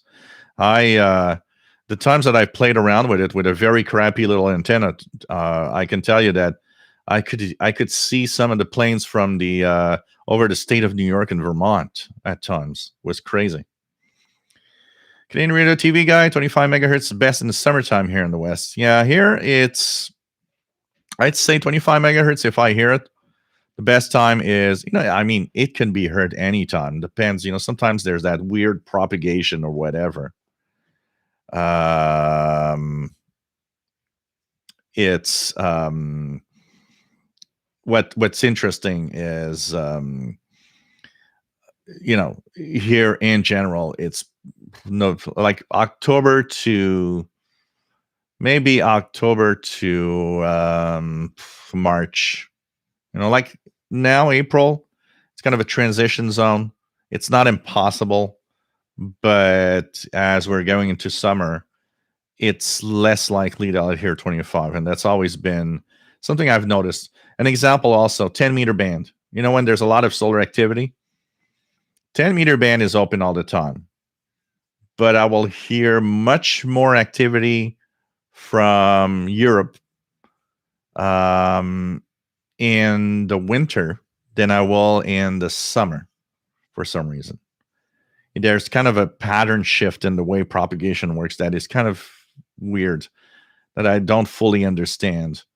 It has to do a lot with probably the solar radiation and the fact that in the wintertime, with the angle of the sun, the ionosphere is certainly not the same density over Montreal and over the areas where I might hear signals from Europe at a certain latitude, because that changes as the sun, moves up and down, while because the Earth is at the 23-degree angle. The ionosphere ionization isn't the same all year long on the same path. It shifts, it changes. It's more or less depending on the time of year. That's why we have to change frequencies for broadcast schedules. So it's kind of interesting, though. Very, very interesting. Yeah, Jerry DX, I was testing my discount. So I have my discount now. It's here in my shack right now, but I put it up temporarily in a very crappy way because I was just too anxious to at least just see how it works. So even with the crappy install that I did, I was already impressed and thinking, wow, when that thing is up properly, I think it's going to be a pretty cool antenna, that Tram 1411. Now, also, I was playing around with the two radials that you can actually extend or like to get the standing wave on the CB. I was able to get a pretty good standing wave reading on the CB while playing around with it. So it seems that it might be also a pretty good CB antenna when I'm actually installed. But one of the things, of course, that I did try was to get satellites. And of course, I did get a few satellites.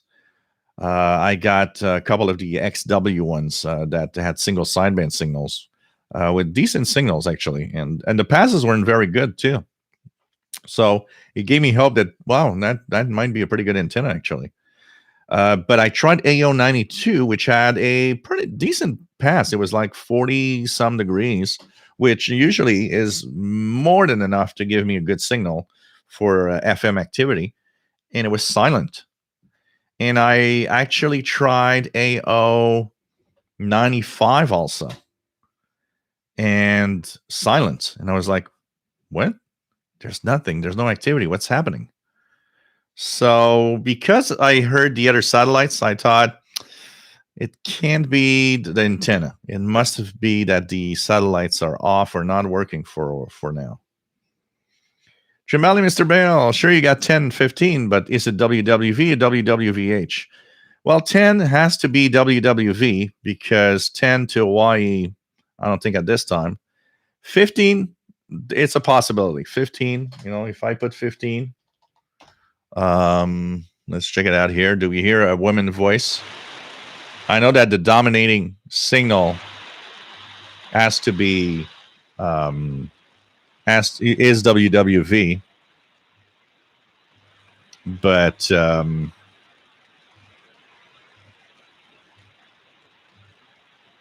with a daylight path, pretty much from Hawaii to here, 15 megahertz can at this time of the afternoon bring me WWVH Hawaii.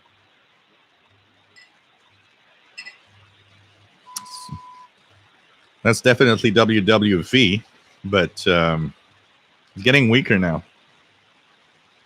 Kind of losing the signal from WWV 15 megahertz at this time. So more WWV probably.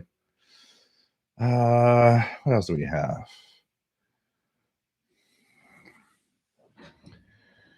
Yeah, it's kind of a USB with a carrier. Canadian Radio TV Guide. It's something around on the 1934 RCA Victor receiver, the MLE30 loop connected last night. Got some pretty impressive results. That how amazing when we think about it. Look at a 1934 receiver, a design with tubes. In a time when radio is at starting. And you connect that, which is such a modern technology for an old radio like that. Imagine bringing an MLA30 loop in 1934 and showing people how it works in bringing signals, how they just going to look at that little, they're going to look at that little box and say, how many tubes can you fit in there? Pretty crazy. Paul, 5, 10, and 15 dead today in Michigan on the U-Loop. Or JDA Dakota, nice to have you on board. Mike WDX50, nice to have you on board from Northwest Arkansas. Yep, radio signals do or can travel at speed of light in a vacuum. Absolutely. I'm not Chuck. Says, oops, I lost my spot. So here we go. I'm not Chuck. Says Stephen Hawking's quote is saying that we humans should not be sending out signals into space. When they sent, because we sent quite a few signals into space. We even sent a Beatles song across the universe. The song is across the universe. There's a mixed bag in there. There's a community that says, even the Voyager space probes, they have that gold record, and there's information about humans, even information of where the Earth is or the sun is to the 50 brightest stars around us. And there was a lot of people saying, should we really be telling aliens where we are? How about if they're bad? I guess it's something that is possible, and that we never have to forget. But I think we're just too curious.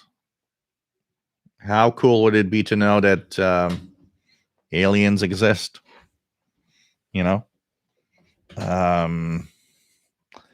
I think that would change our perspective of who we are and what we do maybe with our planet and everything. If aliens exist somewhere else, I'm one of those that thinks that I read a lot on the subject. It's something that is kind of a passion for me, reading about life in the universe. One of the things that I'm sure that there is life a lot of it across the galaxy and across the universe. Where we might have a problem is how many of them, or how many places where life has expanded enough to have intelligence that can create and build machines. And I think that's where the difference is. I think life is everywhere, but intelligence lives is a more difficult thing to find. And I had there was one guy that I read that his way of thinking is there might be only one or two intelligent civilizations in per galaxy, but tons and tons of planets with life on it. And he was saying, well, if there's just two per galaxy and they are almost opposite each other in the galaxy, we might never know that we existed because distance is too far. So it's super interesting. It's one of the things that I love reading about, and the theories, and why, and are we alone or not, and it's pretty amazing. But I do think there's life, a lot of it too. I think life is not something exceptional in the universe, but I think intelligent life might be what is exceptional in life in the universe, and that's very different. The Blind Picker, nice to have you here, Rob. W0RAB in Connecticut.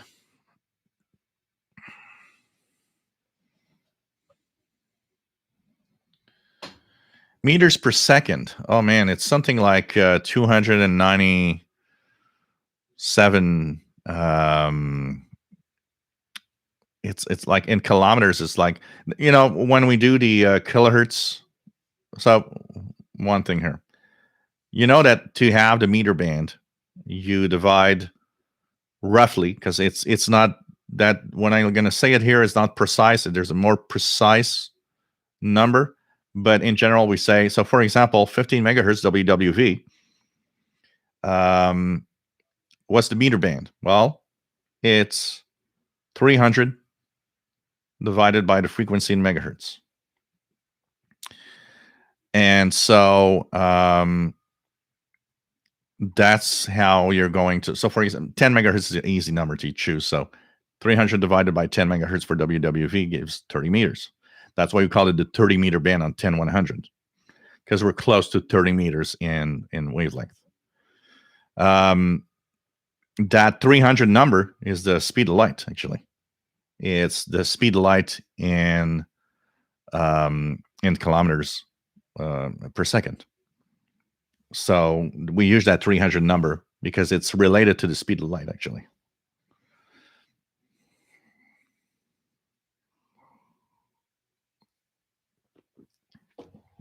Glenn Zeckman, nice to have you on board from Tennessee. It's still pretty crazy when you think that okay,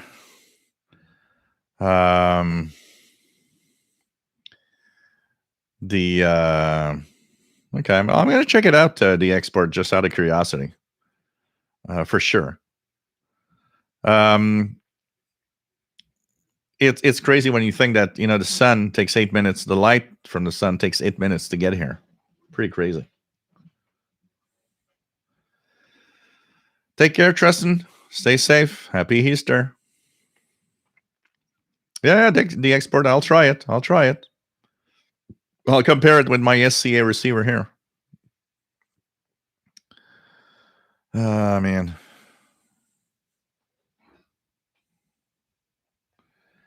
Catalan, same in the mechanics. Car doubles its weight. The power of the engine must be 4 times bigger. Yep.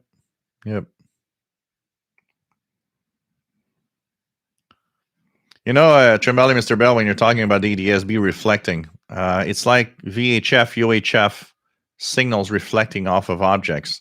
Anybody that has listened to TV with rabbit ears, here I live in a city with a big airport where there's a lot of planes. And every time there's a plane, I was always amazed at how can that be? a plane would go up in the sky, and you would see every time the plane passed that the image would be wavy. There would be some reflection of the plane, which I didn't know back then. But I remember when I was trying to get stations, on Saturday morning when I was like, 10, I would play with the rabbit ears to get the, Bugs Bunny off of the station at Plattsburgh, Vermont. So I was trying, like channel 5, channel 3, and I would play with the antennas, and I would get a good enough signal to watch, Bugs Bunny Hour and stuff like that. And every time a plane would come by, then I would see that signal fading off, fading in, fading off, fading in, sometimes fading in super clear. And I always wondered, why is that? And I had noticed that when the plane passed in the air, it's always in that time that it happened. But it was later when I started learning about radio waves, it's like, oh, the waves are actually reflecting off the plane. And that changes the reception on my TV, which is incredible when you think about it. All of that. Pretty crazy. Yep. It's exactly that, Rich. Inverse square law. So, yep, exactly. Pretty crazy. RJ Dakota used to pick up radio RSA on 11 meters. Oh, yeah, I got a QSL card from that. 25790. For a while, it would come in regularly. Yeah, and, in the 80s, because they were using that frequency for at least a good part of the 80s. And there was a few other stations. I think Radio France was there on the 25 megahertz also. One of the things that I had, I would listen to. I was a big fan of listening to Radio RSA on 25790 because it was, for me, it was amazing that 11. There were so few stations on 11 meters.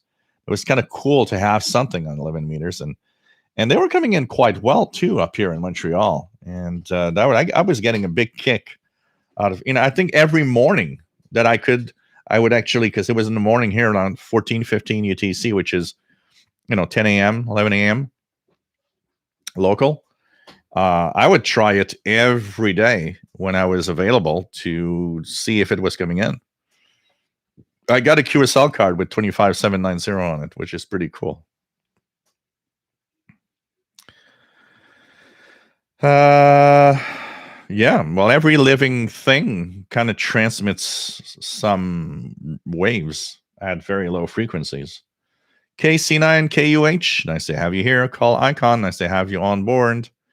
Sounds like German on 9329, well, it's 9330, so you're probably hearing World's Last Chance broadcast in possibly German. It's World's Last Chance on 9330.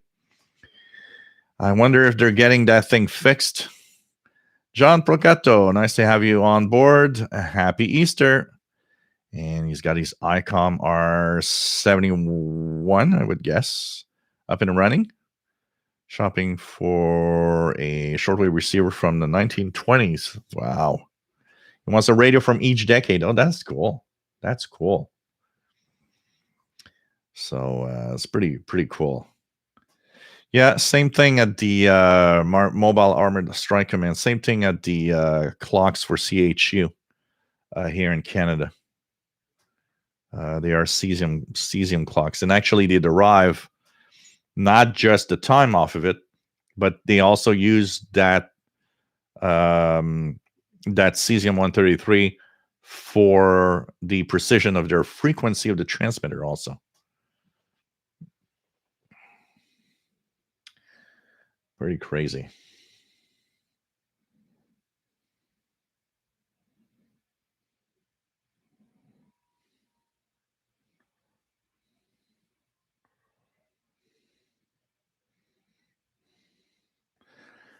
Matt got WWV decent on 10 megahertz in Denver with a tiny bit of WWVH. Tone is audible beneath. Yeah, that's also something I use, the tone. You can tell the difference with the tone, absolutely. There is absolutely a slight difference. That's often the way, by the way.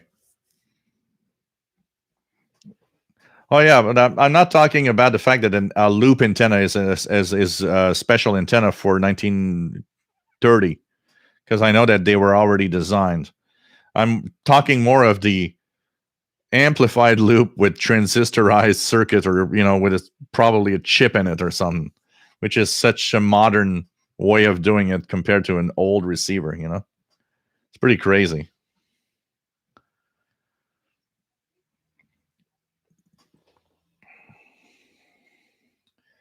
What else do we have? Oh, yeah, absolutely. One of the things that I did with some of the American fives here is to check out my AN 200 loop with those old receivers. It's crazy.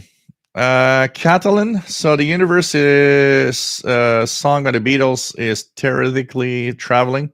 Yeah, but here's the thing also about sending out a signal, Catalan. So there's several ways to send out a signal.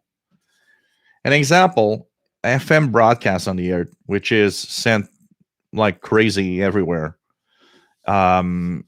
is an example of a signal that is, will go into space, but because it's not focused, to a specific area where all the energy is focused into one area, it drops off real fast, because the amount of energy that is used to broadcast is meant for us here on Earth.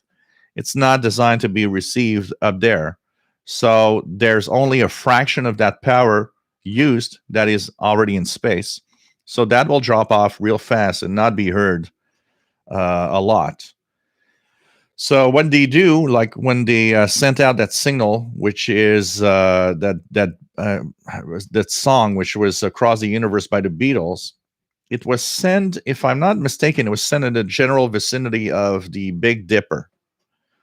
And there was a reason for that. I know that there's a big cluster of galaxies and nebulas in that area, so maybe that's one of the reasons they did it.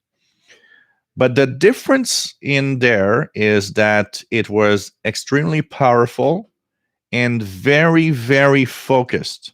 So they beamed the maximum amount of energy in a the smallest possible way. So that means that the gain, because when you transmit, there's two things. There's the actual power that you're using, and there's something called the gain, which makes it's like if you were using more power. So for example, ARP in Alaska uses that trick. You broadcast a certain amount of power.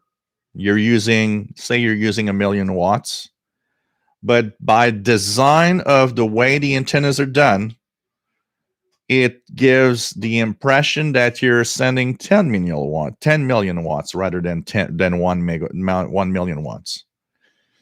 And that is also the principle used with the telescopic, the radio telescopes. And so they focus a good amount of energy. They transmit it with something that has a lot of gain to kind of amplify it, if you want. So it's technically still out there. And by the power and the focus of the beam, the way that it's done, technically it should be receivable with equipment that has the capability at a pretty good distance from Earth. It's not going to go on forever. That's going to be listenable. But I believe that for example, within our galaxy, it should technically be, if you have technology at least equal at what we have right now, you might be able to get a glimpse of that really far away, even though it still gets weaker as the distance goes.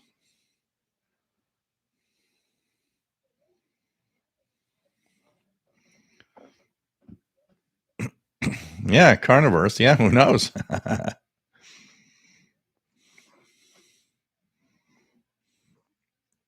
My WDX. I want to believe in aliens. Actually, I do. I don't believe necessarily that they visit here, like a lot of people think, and that's my thinking because I, I tend to think that with us it would be detected, and I'm not one of those that thinks that come on, somebody does something wrong and screws up, the rest of the world knows it after a month. A really big secret like that, somebody would blab it out and we wouldn't know about it. So, no, you might say, well, already tons of people talking to me. Look, well, I'm not going to go in there because, we're going a little far, but my personal opinion on it is that I don't think no one, aliens do not visit us because of the distance factor. But if they could, they will be there, you know. If they could, they would be there. I was at the non-star Polaris. Okay. So 431 light years away. Thanks, Mobile Armored Strike Command. Hey, Shelly. Nice to have you here. You guys know I believe in aliens, ghosts too, but aliens scare me more. I don't know what would scare me more, seeing an alien or a ghost.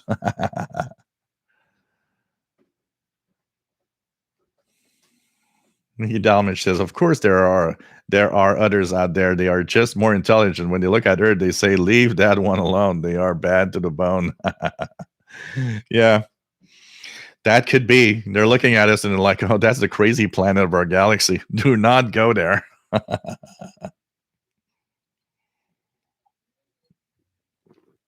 Maybe they have an advanced course in alien in alien technology. And that course they say, now let's talk about Earth. That's a one in a galaxy crazy planet. So now we know that every galaxy has one crazy planet, and it's Earth in our own Milky Way.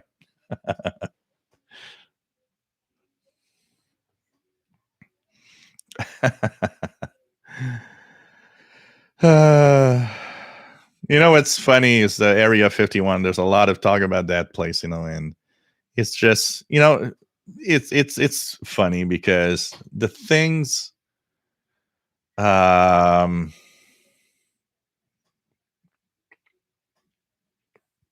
what's funny is it's obvious, every time somebody mentions, oh, I saw some UFO last night or whatever, my thought when I was actually starting astronomy, people, when you're anybody that has a telescope, you have come across that person that says, yeah, what about UFOs and flying saucers and stuff? Have you seen any? Because they always ask you the question. There's always somebody out there asking you the question. And my simple answer always was, of course, people reporting UFOs are not all crazy nuts. There's very, there's reporting in there that's fine and that people saw something. But what I was always saying, I was always telling everybody is, with the military doing so much secret stuff, of course there are UFOs. There are these weird spacecrafts that the military are working on that nobody knows about just a little, crew. And they're testing it, and somebody saw it and is like, look at that strange thing in the sky. And I would tell them, I think it's military testing. It could be all sorts of other things also. I remember one, I'll give you an example of a very interesting one. And that's in the 80s. I'm 16-ish. And my brother comes home and he says, look, you're not going to believe me, but there's this weird flashing spaceship at the end of the street. And I'm serious, my brother. It's like, I don't know. It's summer and it's 11 p.m. or something. And of course, in my head, it was like, okay, did you take drugs today? So I'm half asleep. He wakes me up because I'm the guy with the telescope, so I have to see that thing. He brings me outside. I'm half asleep. I look at the end of the street, and I say, "Yeah, that's planet Venus. That's actually, setting at this late hour right now." And the reason it's flashing so crazily in colors is because the atmosphere is unstable. And why it's so bright? Well, it's Venus. And it looks bigger than it actually is. So that's what you're seeing right now. It's not a spaceship. And I'm going to bed. The next morning, it's like, so that was Venus last night? Yep. Okay. But imagine you have no reference, no one to go to. You don't know where to go. You see this bright flashing colored stuff that's over the horizon somewhere, and you're looking at it and you're wondering, what is that? And your knowledge of astronomy is not there, and you might take that for there was a spaceship hanging over the mountain yesterday. You should have seen it. It's easy to fall into that category of thinking when you think about it. There's so much odd things, Matt says, as always, extraordinary claims require extraordinary evidence. I used to think alien civilizations had to be numerous, but when you realize how long it took Earthlings to reach this point, you see how long the odds are against that many others also existing. That's the thing, the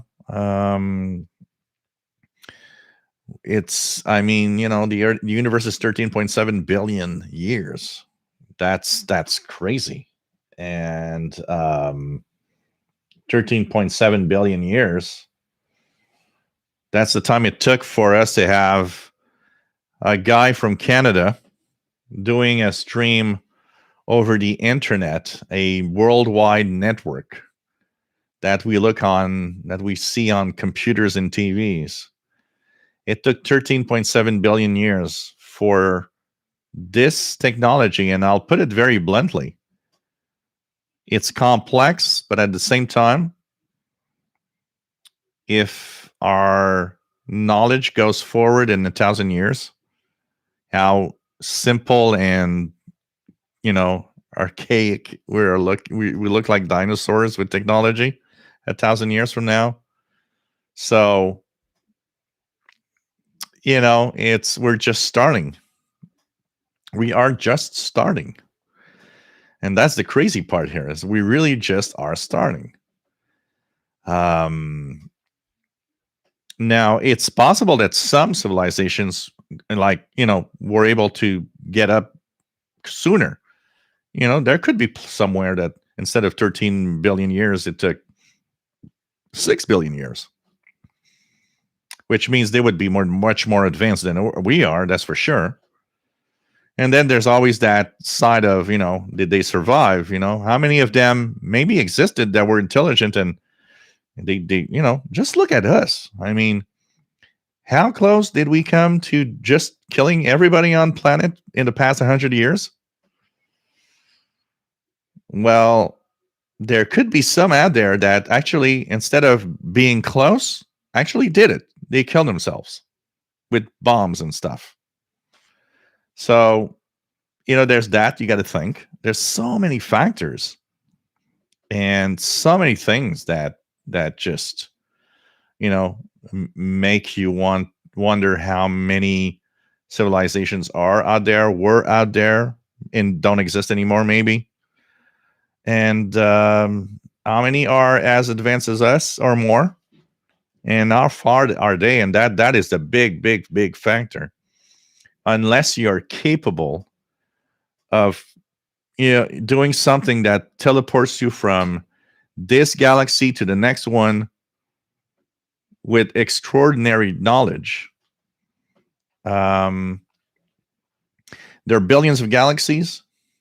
Let's say each galaxy has intelligent beings on one planet. So there's billions of civilizations in the universe.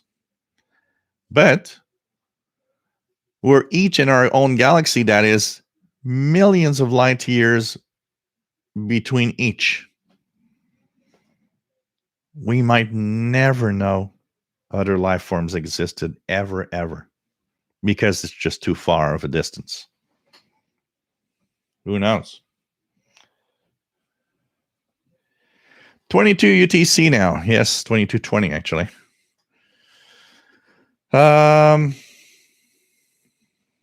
Okay, the export. We'll check it out. Like Matt says, infinite number of stars, infinite possibilities.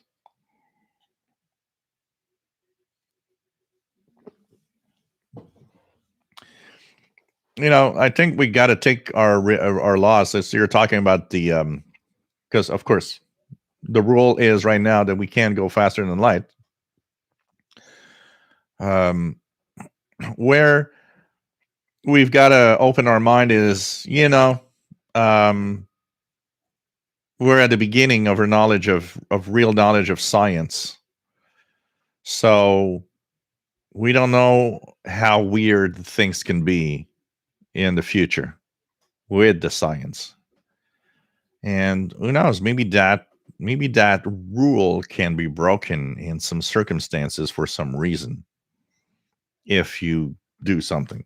And even if we would just be able to go to the speed of light, it takes an enormous amount of energy to do it. That's crazy. Skyhaven, happy Easter. Pretty cool. Chas Tank, nice to have you on board from Louisville, Kentucky. Yeah, WBCQ, World's Last Chance on 9330.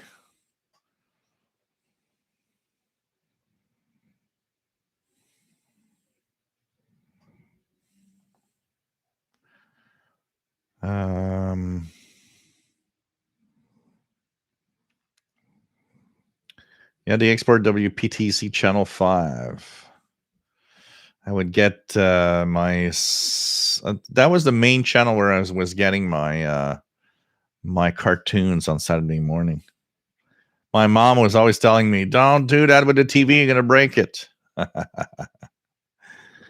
Mike WDX50 says my dad was in the military and was around all kinds of aircraft. He saw something one night that made him believe in UFOs. He was so certain about the incident that it made me a believer too. Like I said, there's things that we see through our lives, and I always tell everybody, so when somebody says, "Oh, look at the UFO reports," ha ha ha, I will always answer back that, remember one thing: there's some nut jobs, but there's some actual people that saw something. Don't think everybody's report is phony.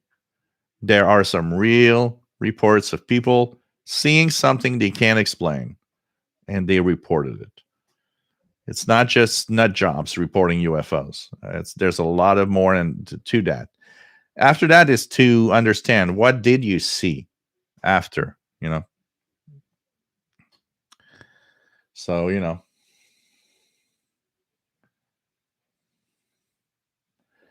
RJ Dakota says airplanes used to always cause interference over the analog TV.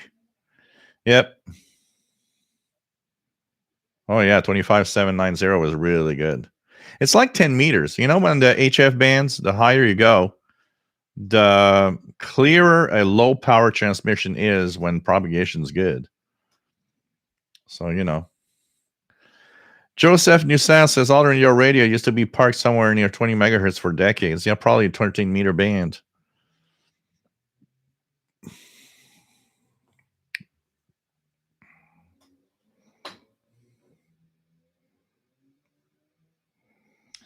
Oh, man.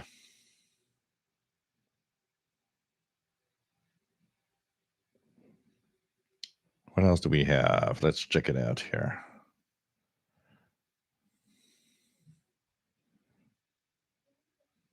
Check it out here. Voice of Turkey 9830.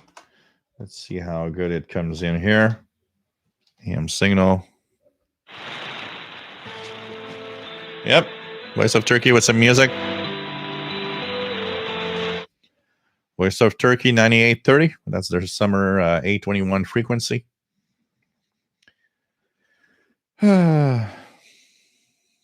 Mobile Armored Strike Command. Particle and theoretical physics are two of my 7 favorite disciplines of science. I love talking about those 2 subjects when given the chance to speak about it. Oh, yeah, it's just crazy and so amazing. So amazing. Keegan has a recording of his local KF SM signing off for the night early one morning, May 10, 2008. Wow.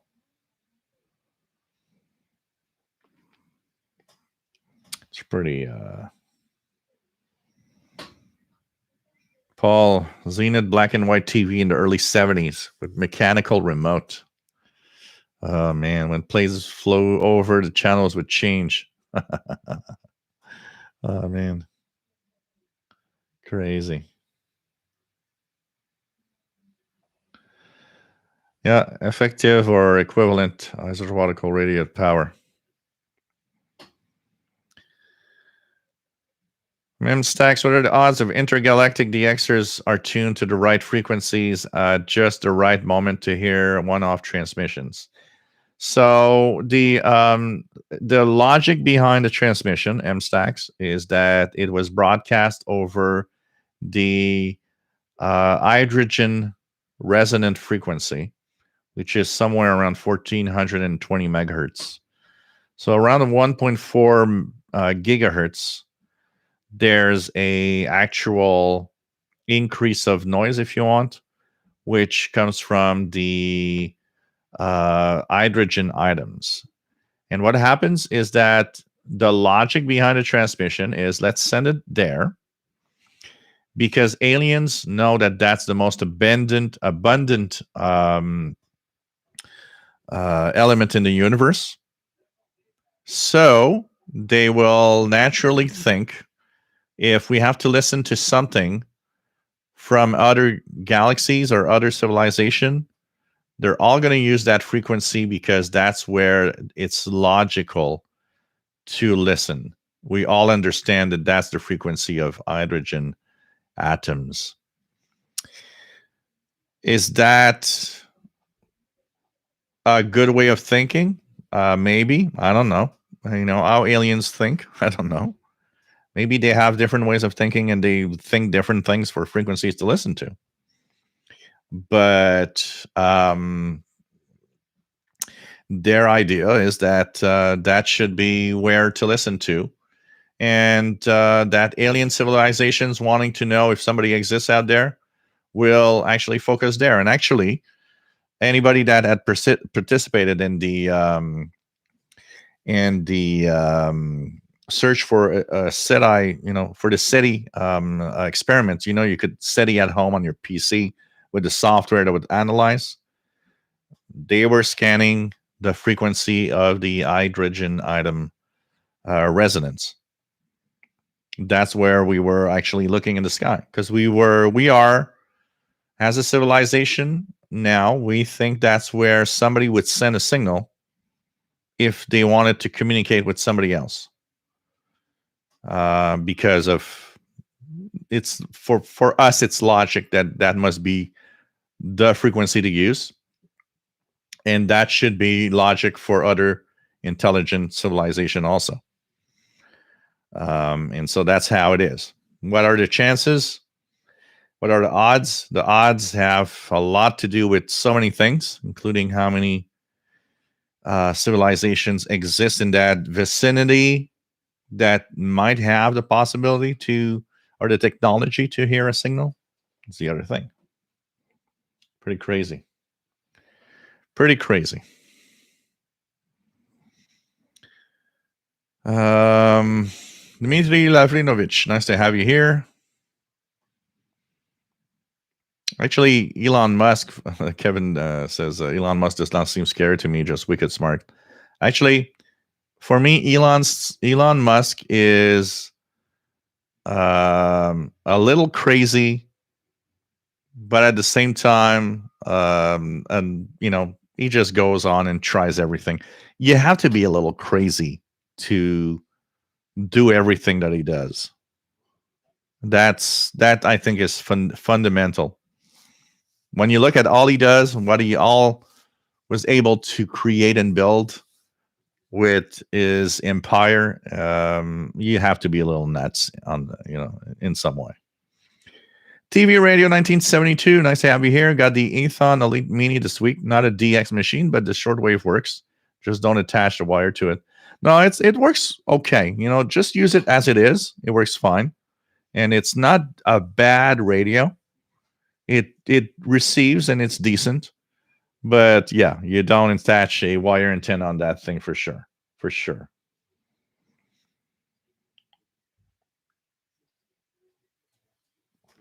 What if Art Bell was the ghost?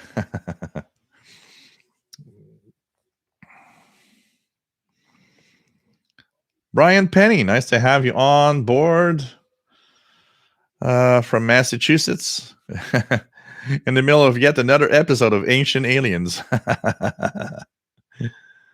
So, maybe somebody somewhere is watching this stream on another galaxy saying, oh, look at that guy from Montreal. He's smart. He knows we exist, but, maybe I'm the one going to be contacted,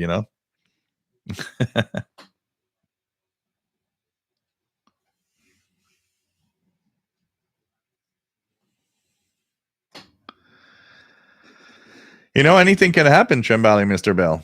There could be chunks of the universe where there's some, intergalactic stuff happening, like we see in our science fiction movies.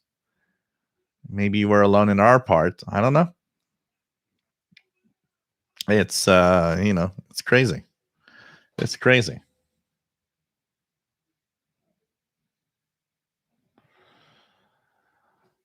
And not counting all the aliens that are already on Earth among us humans. That also exists. Bestest Times Reborn, nice to have you on board from Australia.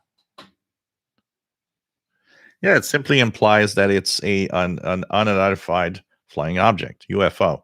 We got to be careful because a lot of people, like Rich says, a lot of people interchange a UFO and alien, which it's not the same thing. UFO is just, there's something that I don't know what it is that's there. It's a unidentified flying object,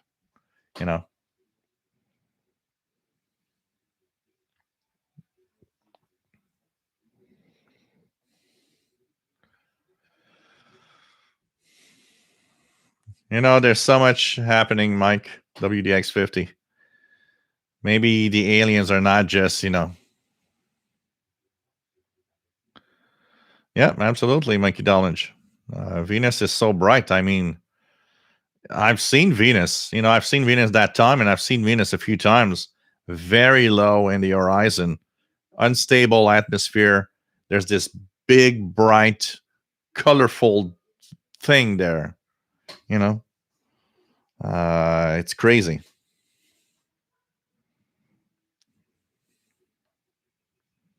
Yeah, that's for sure. So we took 4.5 billion in our own, So 4.5 billion in our own solar system. Absolutely, Matt. It could be, it could be some of the civilizations could have been there much earlier than us. Like Shelley says, only took less than 150 years to get from horse and buggy to computers and space travel. So, and that's the other thing we got to understand. Life on Earth appeared very early. Life on Earth, the Earth is 4.5 billion years old. Life on Earth appeared a few hundred million years after.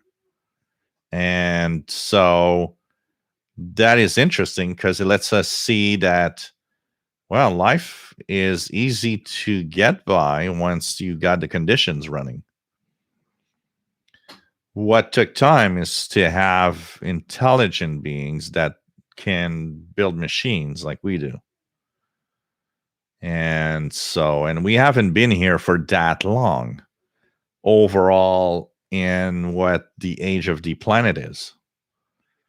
And then once we were here, in reality, for the first 99% of our existence, we didn't do anything except survive.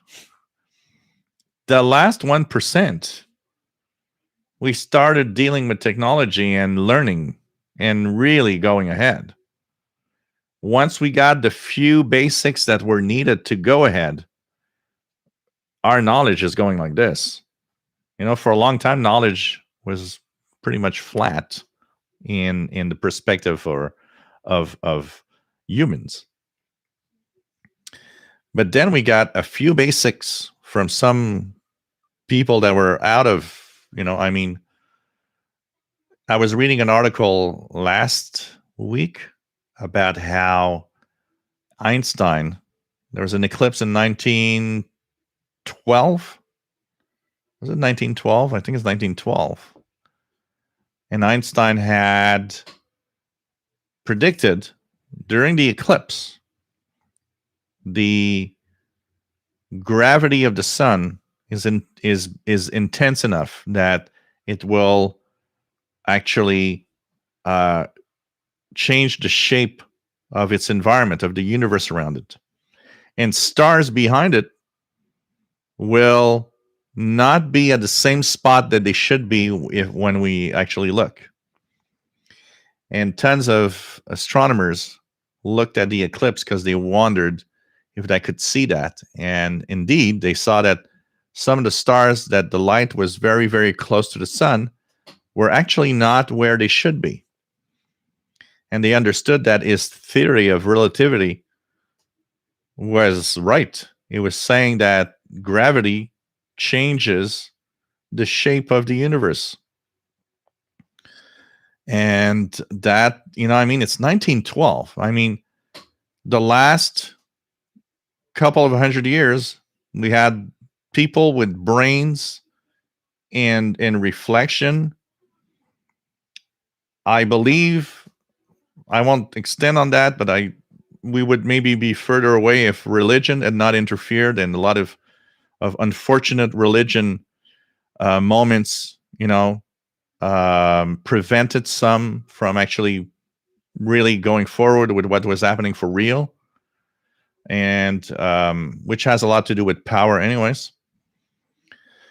But once we started having the basics of, look at that, our universe is like this. Why is that like that? And somebody understood that part, and that part. Our knowledge went from flat to exponential. We're in an age of exponential learning. Every year, every decade, the amount of knowledge of what is happening around us in our universe is exponential. Now things are going fast. And it is amazing times. It's really, really amazing to see that. And when you look at it, and when I think about it, we won't be here. But I bet you a lot of you would like, if we could, this moment, just travel 1,000 years forward and see what is this going to look like, and what's the technology going to be like 1,000 years from now, 10,000 years from now. Of course, if everybody's still here, we never know what could happen. The pandemic that we have right now is showing us one very, very simple rule.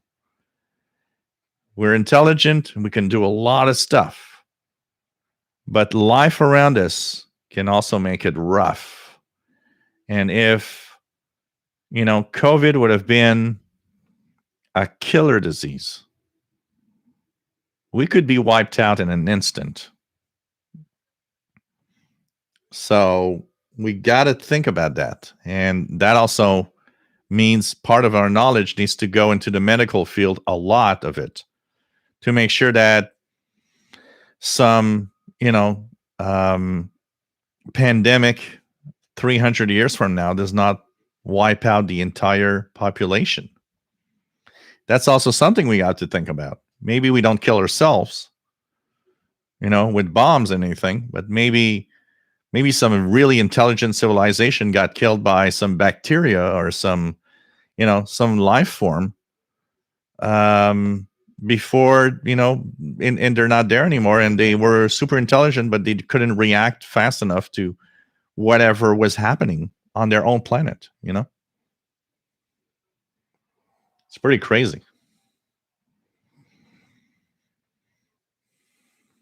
Well, that is the basics that I always talk about, Kathleen. How, one of the problems with our knowledge and with all of this is that for most people, every day, every day is a struggle to just make it through the day and go through the life. Um, money is nice when you got a lot of it, but when you're just at the fringe of paying your bills, that changes what you do. We buy radios. I'm fortunate enough to buy a boombox that I know might not be that great for the fun of it. I mean, it might sound simple, but at the same time, it's like, how many people would look at me and saying, so for the fun of it, you spent $65 for the fun of it? I'm not joking, but I need that to eat. I need that to pay some of my bills. So when we talk about, how we are busy with our lives, the problem is money. We need money to live. We need to pay our bills. We need to be there. Some are fortunate. Some are more fortunate than others. There are things we do in life. I consider myself extremely fortunate in my position. But that is why a lot of our science is not being, that. How many times do you see, we're just sending a robot to Mars, but there's tons of people not eating on our planet? And what do you answer to that? Yeah, of course, that is I understand what you're saying, but at the same time, we need to explain to that same person, well, sending people to Mars might not look for you something that we should spend money on, but that could also mean that we have new technologies that these people that are now that need food might actually never need food again. Say we learn how to terraform Mars and make, grow things there and everything. That same technology we use there is like, oh, maybe we could use that on Earth for certain things and help people. But the problem is that it's not 1 + 1 = 2. That's not how we could see things. And that's not how things equate usually. So you got poor people that are complaining that we're spending billions on different things. And there's all the other stuff. What's very complex on this planet is all the different countries, the different communities of different language that don't understand. There's the biggest problem with this planet is the game of power of every country versus every other country. In real world, if we have to be very fair, we say, oh yeah, we're friendly countries. No, we're not. We're all trying to be better than you. Every country wants to be better than you, and every country does not want to be. They want to be at least the equivalent of a big power. And what happens is that it's not true that everybody's friendly. Canada, the U.S. has their own little struggles, and some of them are pretty big. It's the way it is. It's the way it is, and that's unfortunately a big waste of energy and time. And so there's that. There's the religion. Religion is a big problem in many areas of the world, honestly. Um, you know, when your religion goes to a point where you have to think that everybody else needs to be on your side and think the same thing about your religion, that's where it gets a problem. Having a religion is not having a problem. There's no problem in religion. There's no problem in you believing in God. The problem is if you start telling me that I have to believe in your God and that is the only truth in the world, now that's a problem. That's the big problem of religion, because religion is equal to governments. Huge power. The people at the top of these religions, huge power. The more people believe in my religion, the more money comes in. You got to be careful with, our little belief in what we want, which I find fine. When somebody tells me I believe in God, I got no problem with that. It's fine. You pray your God every night, it's fine. There's no problem there. I actually am more of a open guy upon somebody that tells me I'm not to that religion or that religion. I was born Catholic, not by choice, by force. I'm sorry, but that's the way it is. They forced me because that's the way it was here. They forced me to be Catholic. And for me, that is a horrible way of bringing somebody in a religion. For me is, no, don't force anybody into a religion. Do not even try to. Stop annoying people about religion. But do you believe in God? Do you believe in your God in a way, some way? Everybody believes in a different way in God. Perfect. I got no problem with that. But the religions, the big religions with a lot of power, are much more of a problem. And they're a problem with science also and everything. So there's all of that happening, The problem is not, it's not, believing in God. There's no problem there. There is no problem there. It's perfect. It's fine. Unfortunately, there's like governments in different countries and governments in some countries. It goes too far in some ways, and we got to be careful how we analyze stuff. And then we could say, oh, well, the Muslims. I mean, a Muslim that goes through its everyday life just, just praying Allah, and that's it. And he wants to just be friends, be happy with everybody else around him. There's no problem there. The problem is not that. The problem is the big religions that are actually modifying or changing the meaning of things, and because they want to have power, it's always the same thing: have power. And imagine on planets. Imagine other planets. Imagine we go to another planet. Could it be the same like here? Of course, aliens on another planet might have a god that they pray to. There's all sorts of things like that. That's kind of interesting how everybody goes, how everybody in the universe will be. Man, it's pretty crazy. MB1MBZ VOA transmission audible from Thailand on 5875. So you're in Europe, so it's possible. RJD Dakota, 75 years, just our electronics have changed drastically. Absolutely. Look at today's radios. A small chip made by a company. Small chip, the SI 4734, 35-ish, is on half of the new radios coming out, and it is amazing that the performance they can actually give us. It took hundreds, if not thousands, of transistors on huge boards with big radios to have the same thing before,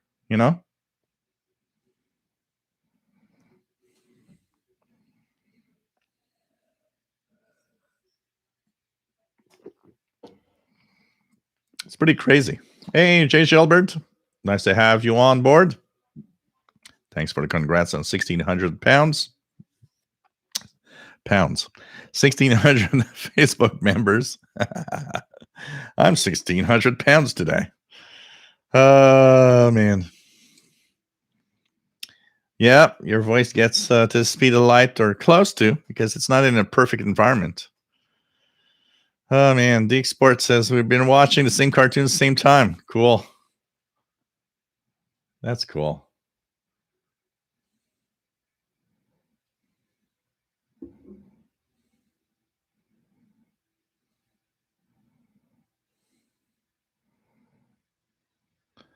Let's try to go down.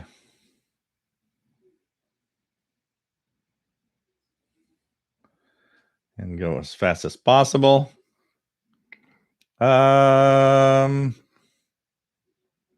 Hydrogen line receivers. Yep. You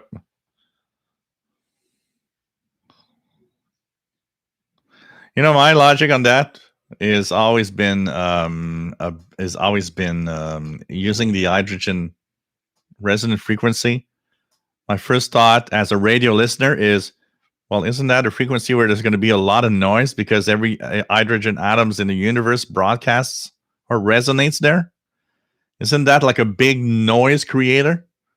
So you're sending a signal in noise? Is that logic? It's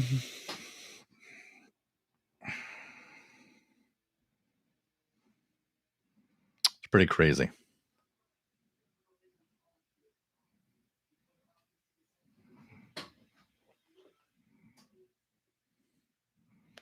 Yeah, he's very Elon Musk is very weird in certain ways, absolutely. 8th Lure, what is HD radio? So HD radio, depending on where you live, is a format where, so for example, in Europe and some parts of the world, DAB Plus, which is a frequency range where radio stations broadcast in digital format. So basically on those frequencies, it's a digital signal. You need a specific radio to tune it. The advantages is that there's a lot of data, text, for example, that you can read on the display. Better audio, more better quality audio, reaching CD quality if you want, and all sorts of other add-ons if you want. Here in North America, HD radio is made with IBOC,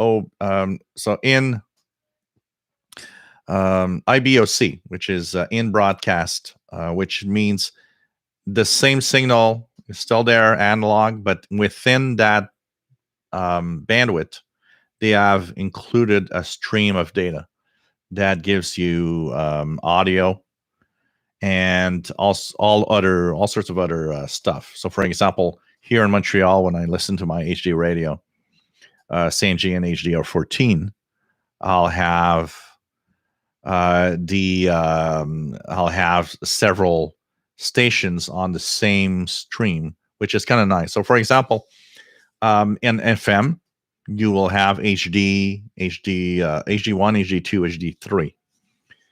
That means a station that wants to can use the same frequency, and instead of receiving one program, you'll receive up to 3 different programs. One example I have here is one that I listen all the time, WVPS out of Burlington, Vermont, which is one of the Vermont public radio stations, the public radio stations of the U.S. Has its own stream. Then it has classical music on the second one, and it has the BBC World Service 24 hours on the third one. A local station here in Montreal has 107.3 music, Rouge FM, music on 107.3. But then if you move on to the HD2 stream, it has sports, which is CKGM 690, and HD3, or the other way around, it has CJ80 800. So 3 streams on the same one with, of course, higher quality audio.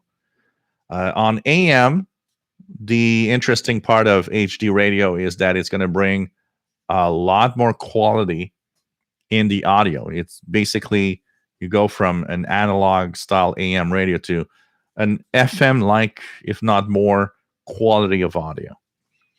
The problem with HD radio in North America is that rather than taking more, having more space, it's going away.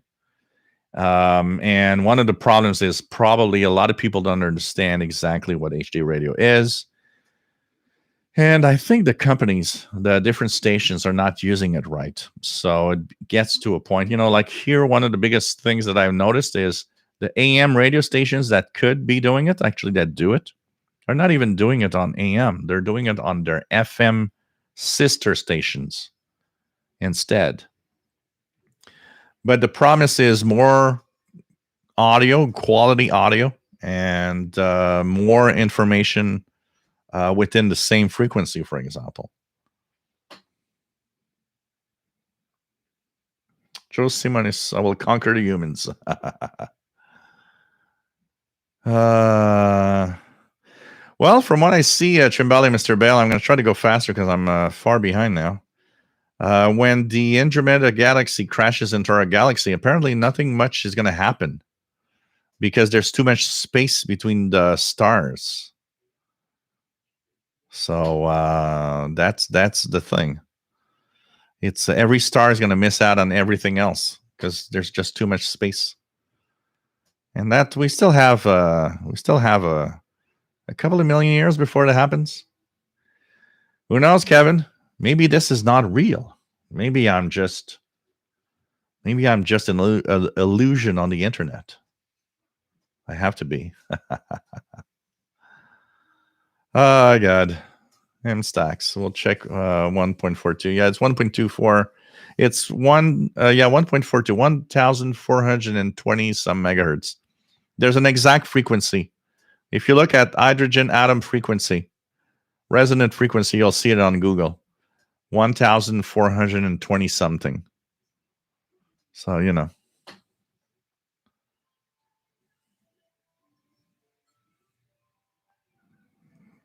Oh, yeah, Venus is really, really bright.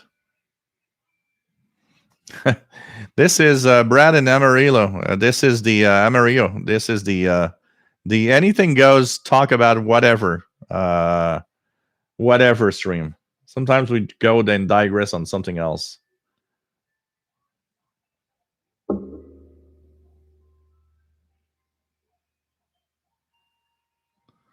Greg Walker, nice to have you here. What kind of cat do you have? Well, one of those orange tabby cats.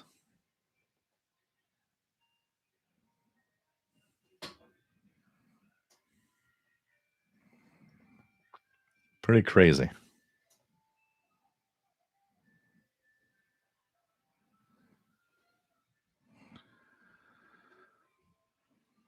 Computers will, like everything else, Trimbali, Mr. Bell, grow in a different way,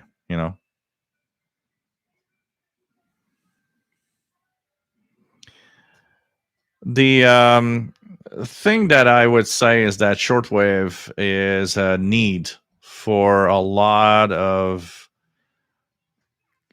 spots around the world. What will technology be in 100 years? I don't know. What will shortwave be in 100 years? It depends on how technology goes. But you know what? Shortwave is still and will probably stay the only way you can transmit a signal and not have someone shut down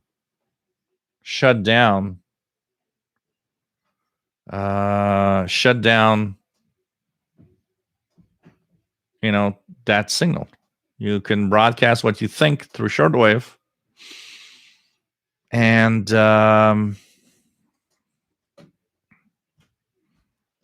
broadcast on shortwave, and you'll be heard across the border. 123 ABC. I find it expensive, and I don't see why I should actually get it. I maybe I hesitate to do it. I maybe I could do another show with, let's get a funding drive going for me purchasing a Sanjay N99 X2 and testing it out. But rather than buying that,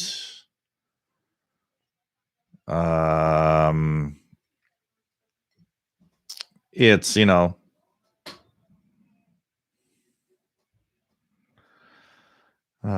don't know.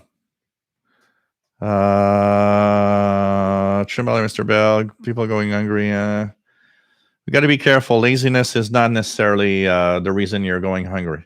We're not born all equal, and we're not all born capable of everything. We got to be very, very careful with the way we think, and be very careful also because of you do not know what somebody in front of you has gone through in life. And some people have really gone through some weird shit that would probably put most of us out of the capability of working or being able to do something in life. I can tell you, I got one person in my friends. If you just would know half of the story, you would be like, oh crap. And it's not a joke. So we got to be careful. Laziness is rarely the cause of why you can't, you're hungry or don't have what you want. There's a lot more to it than that. Hey, where's the Oz? I'm gonna check, but if we have Elizabeth around. So Elizabeth is not here today, from what I see here. So she is not around today. Dmitry Levinovich, great direct documentary about the World War II. The British convoy was traveled to Antarctica. Yeah.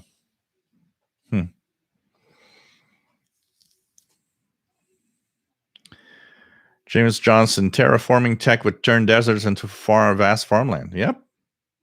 Ricardo, you're so right. You should pay more attention to the old problems. We still keep struggling instead of just distraction. Yep.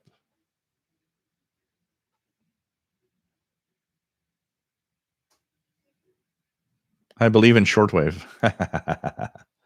Yeah, exactly, Rich. There's radicalism and the way that religion can be probably sent or twisted and distorted in ways that it should not be. It's exactly that.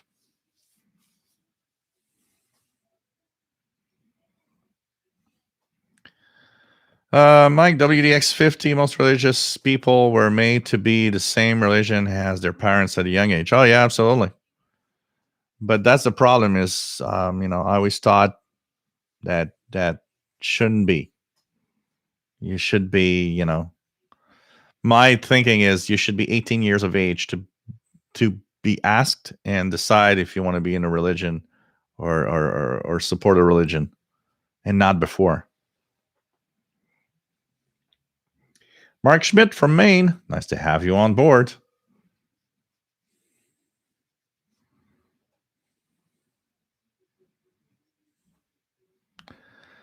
What else do we have? Shortwave evangelist. Oh, man.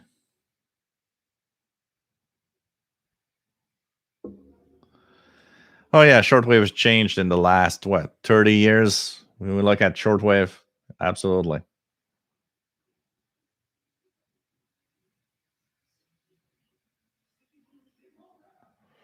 What else do we have? Yeah, Brother Stare is part of the reason why there's a problem. Carl Icon wants to buy a SI 4732 radio, but waiting for. Well, I'm waiting for it. I hope I get it. I'm still waiting for it.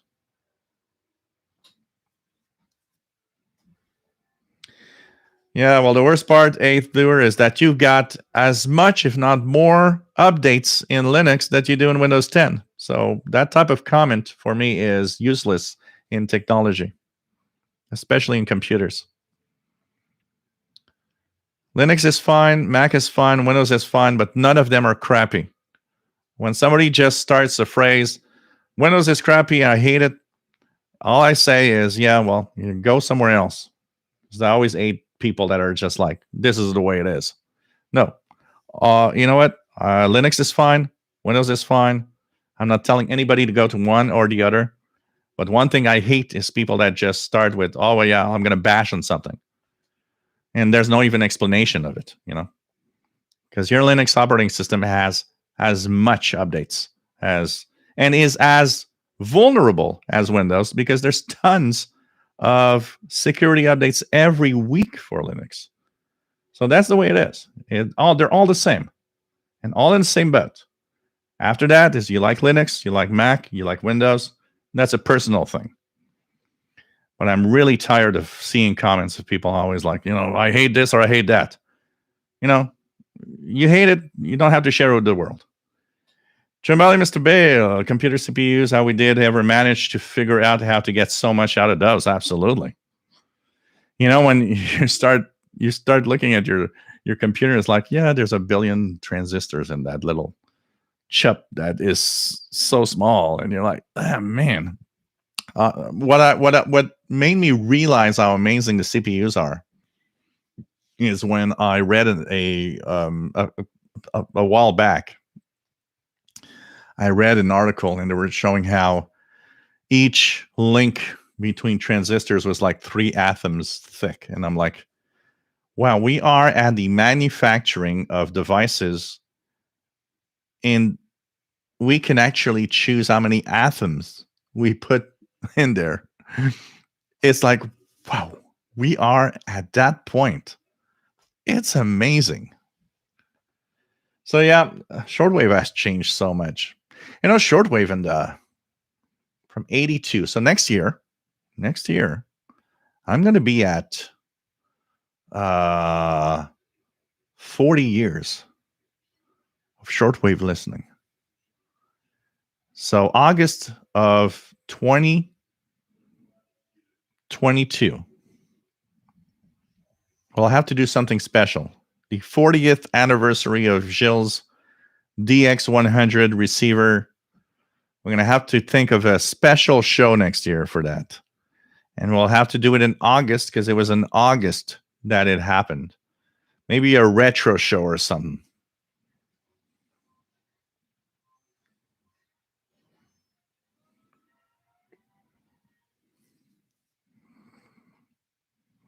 Yeah, absolutely. And Trembelli, Mr. Bell. 3 radio stations and the same bandwidth of 1 analog station takes. Absolutely.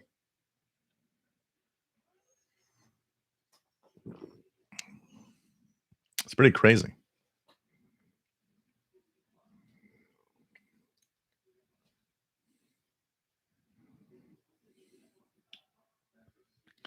What else do we have?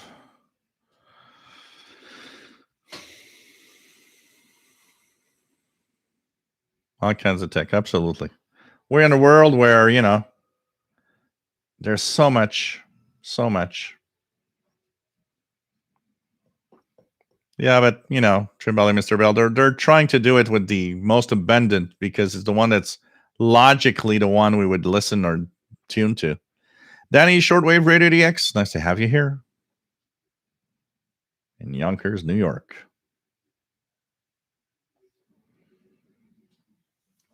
I don't know what a quantum computer will be like. We're far from having one that actually really, really is working. But someday someone will find that specific thing and it's going to be like, Chaz Tang, the question really is, do you own the cat or the cat owns you? Well, I think the cat owns me. Actually, with 2 cats now, because the stray cat is more and more here all the time. You know, they choose you. They choose you because they know they choose you because they know you're the perfect human that's going to help them out. That's the interesting part of cats. They know when they found that human that is helping them out in their own lives, and that's how they choose. It's funny, cats are really really interesting little beasts. I look at the stray cat. The stray cat is super scared. Stray cat, I don't know what happened to her, but any noise, if I hold something in my hand, she runs away, and I think somebody maybe beat her or something. But she's now more and more accustomed, and she comes in and everything, and she's really really nice. And when it's too cold, she sleeps here and stuff like that. She kind of understood, well, okay, that human feeds me, and he doesn't hurt me. He seems an okay human. Chuck Yunkin, you like it? You have this the new radio, Chuck? Cool.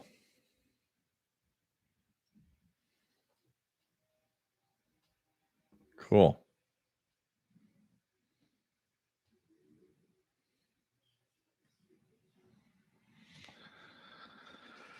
Artificial intelligence is more and more there. It's there just in the way and the things we do on the web.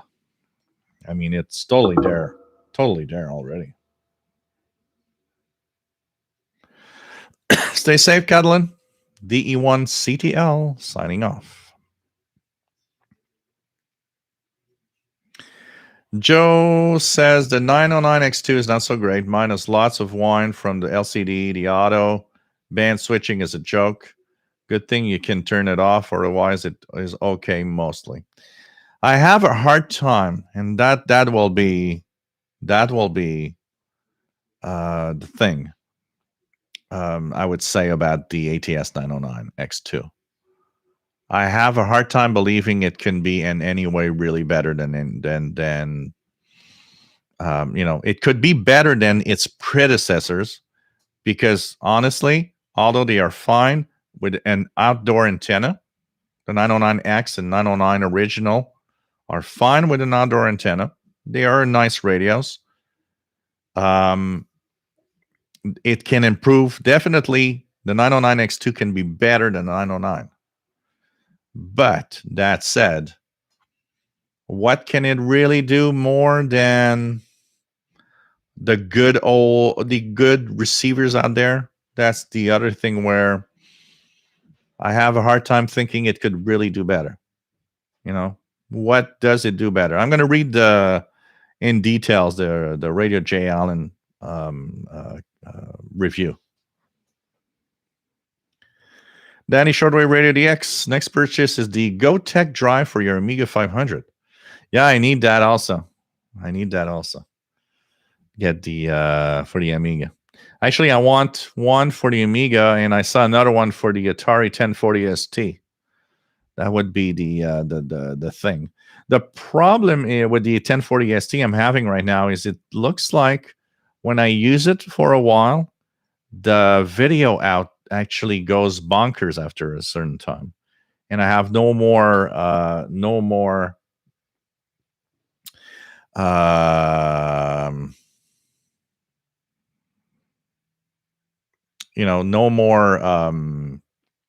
kind of picture, or the picture goes blurry and stuff.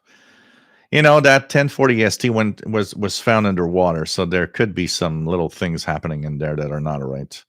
I need to check it out. Like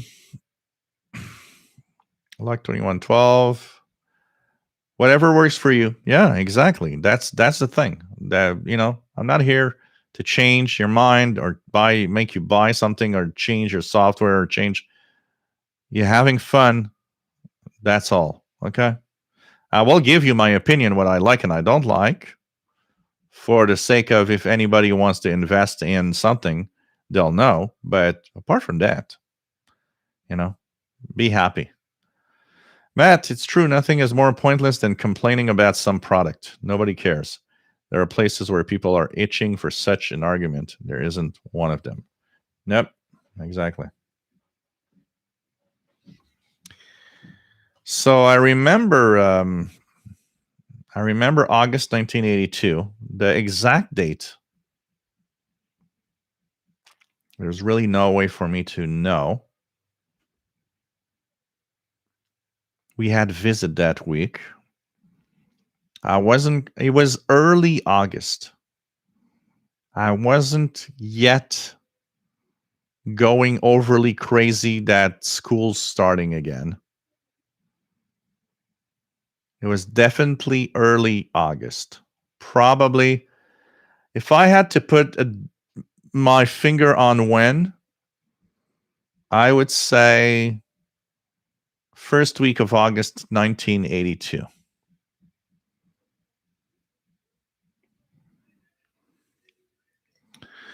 Spartan, does AM or FM use more battery power in a given time? One thing for sure, the power consumption of AM or FM could be different because of the different circuitry used. Would one be using necessarily more power than the other? I think it would be more by design than anything else. Because, an AM circuit might be simpler for the same, use, but I don't know. If there is, it could be really, really small. Mike, WDX, audio clips from station broadcasting in 1982 would be cool. These were stations I began listening in the late 70s as well. Mike 2112 started around 1971-72. And same thing. I fell in love. I think I fell in love with Shortwave in the first hour of tuning that radio.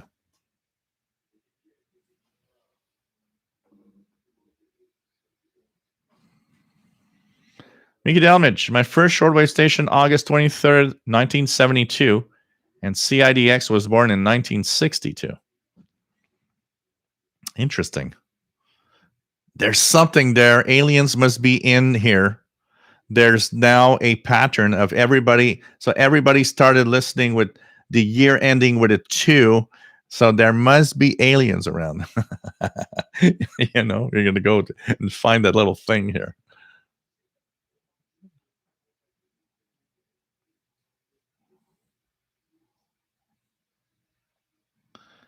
Oh, man.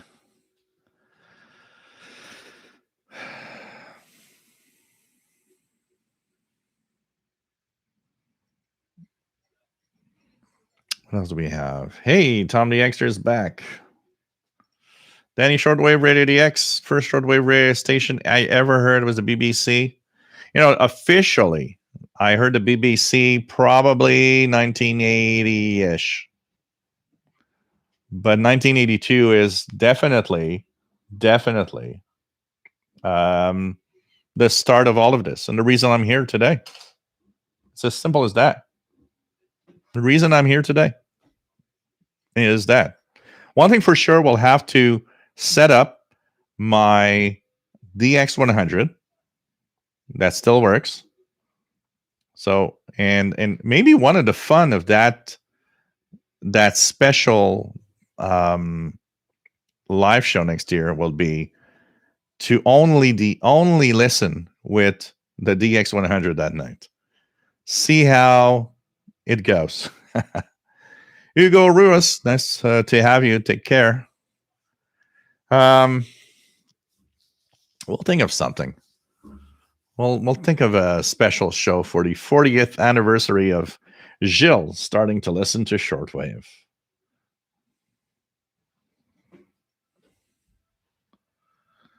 Yeah, I'll have to check that out. But on the Atari, because on the Amiga I have no problem. On the Atari 1040 ST, the video is already inside the computer. You don't have you have an RF out already on the computer. I think it's the video circuit on the board, the Atari board, that has a problem.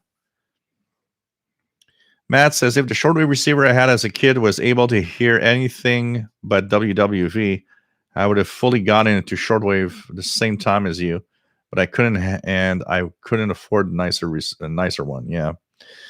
You know, it all happens because, I mean, look at that. Look at how I could have started even earlier in my hobby. We had a multi-band radio, which I have no idea what the brand was, before. It had SW1, SW2, and I didn't know what it was. But the radio must have been so crappy because I couldn't hear anything on SW1, SW2, except one time I heard something said, this is BBC in London. And that's it. If I had maybe a better radio that would have received a lot more stations, maybe I even would have started the hobby at the age of 11 in 1980. But I didn't get much. So that radio must have been like really crappy. It had to be crappy. I mean, if you got nothing on shortwave in 1980, that radio was really bad. I mean, come on, you know. That's pretty much what I think. Matt says, eventually other intercepts came forefront of my mind, and as I grew up and got more money from jobs, that's where I spent it. What could have been? Yeah. What could have been? Absolutely. Absolutely. Absolutely. It's interesting. You know, I'm happy on one thing very, very on one of the things that's cool for me is I'm happy to have seen what shortwave was about in 1980s. Because I mean, it was truly amazing. And you mix that up also because you know you gotta understand when you start a hobby, you have the amazement of what the hobby is all about. And I see today when I look at some of you that are younger that have started the hobby in, you know, only a few years ago, in conditions that are so different from what I've seen in the 80s.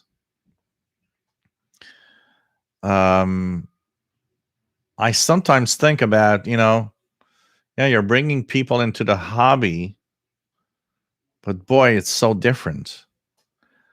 You know, I do not like when people say, well, there's nothing to listen to. No, there's a lot to listen to, but it's very different. It's not like the 80s, that's for sure. The basics of being in a hobby must be the amazement of getting signals from other countries. And,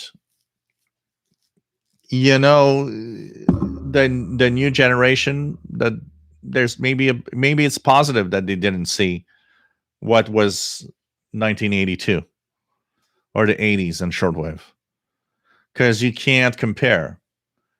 Because I think a lot of us that are older that have done radio listening since the 60s, 70s, 80s, I think we're all probably in, you know, in a part of us is in, yeah, I miss the good old days. And we hear it and we see it a lot, by the way. So, you know, maybe not knowing what the past was all about is a better way of enjoying the hobby today also at the same time. I don't know. John Brocato says, first shortwave radio was a kit from Radio Shack in 1975, and first station was Radio Canada International. Wow. Jim Alley, Mr. Bale, my first shortwave station I heard was in October 2012 with a DX397. Brothers there on 7570. Wow. China Radio International 9790. Couple of Cubans on 6000, 61, 65. Man.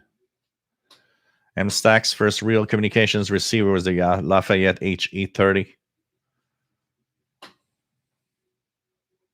Pretty crazy. Buy some airtime on WRMI for my 40th anniversary show.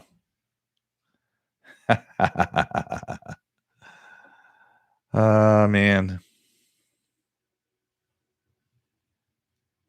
Yeah, that's possible, Danny. Shortwave. I'd have to check that out because the Amiga works fine. I have to admit, Danny Shortwave, that my Amiga is actually turned on right now because I'm playing Zach McCracken and the Alien Mindbenders, which I've never completed the whole story. So every night I take half an hour to an hour and I do some of the, I continue the game and I leave the computer on and then go to bed. And every night I do my little half hour of that. Roughest Newt, Atari 1040 and 520 computers were awesome for the day. Operating system on a ROM. Yeah, they are nice. They're very different. One thing for sure, the Amiga 500 was better at its graphics and sound and the way that it did it. But it was kind of interesting to see that they had that TOS, that operating system already on a chip. That would have been interesting on an Amiga. Then again, it was kind of easy for the Amiga to build new operating systems over time, though. But they're interesting because obviously, both obviously are there to be competition to the other. It's obvious in the way that they advertised, the way that they did it. So it's kind of interesting. Oh, man. Only Mr. Bale could have gotten a Yardboy 400 or DX 440 when he was 5 years old. Oh, man.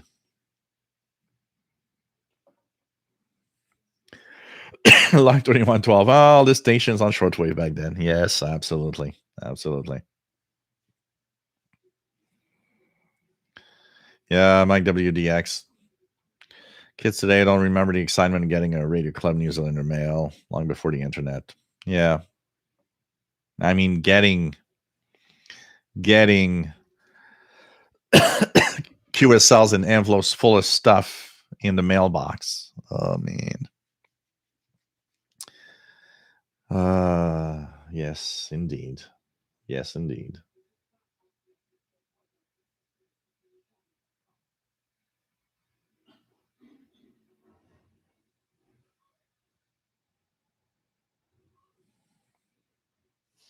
Pretty crazy.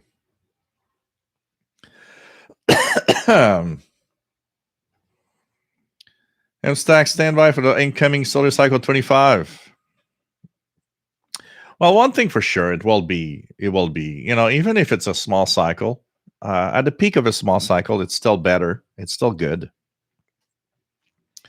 So we got to remind ourselves that we're going there. We're slowly going towards that new cycle,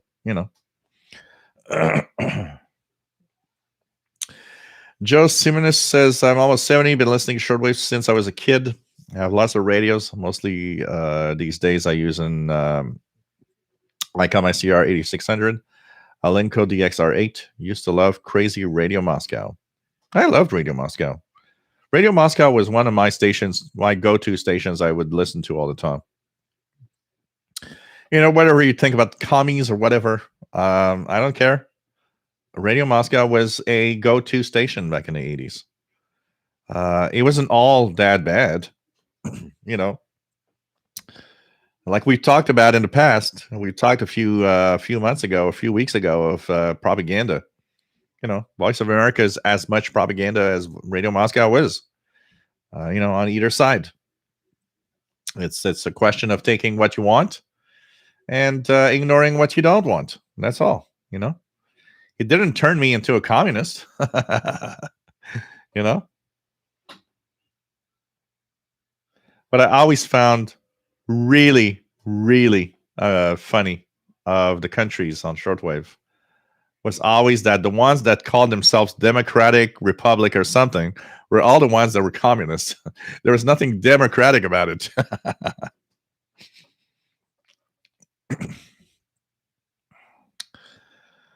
But I do have a Steam account, Bobby Burgess, but I never use it. David started shortwave listening. In 2008, 2009, when I got the Sony ICF shortwave 11, started tuning to Radio Romania, CRI, particularly got my attention. Cool. That's cool.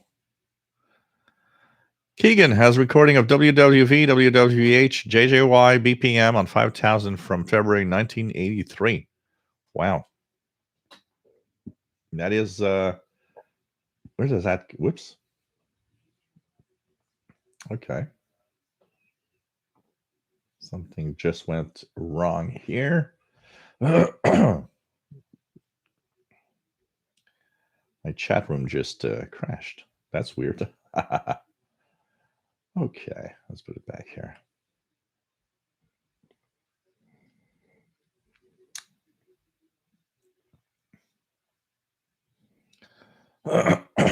So let's go back down. Yeah, pretty much no digital readouts until the late 70s. Absolutely. And they were expensive. Getting anything with a digital readout was so expensive. Absolutely.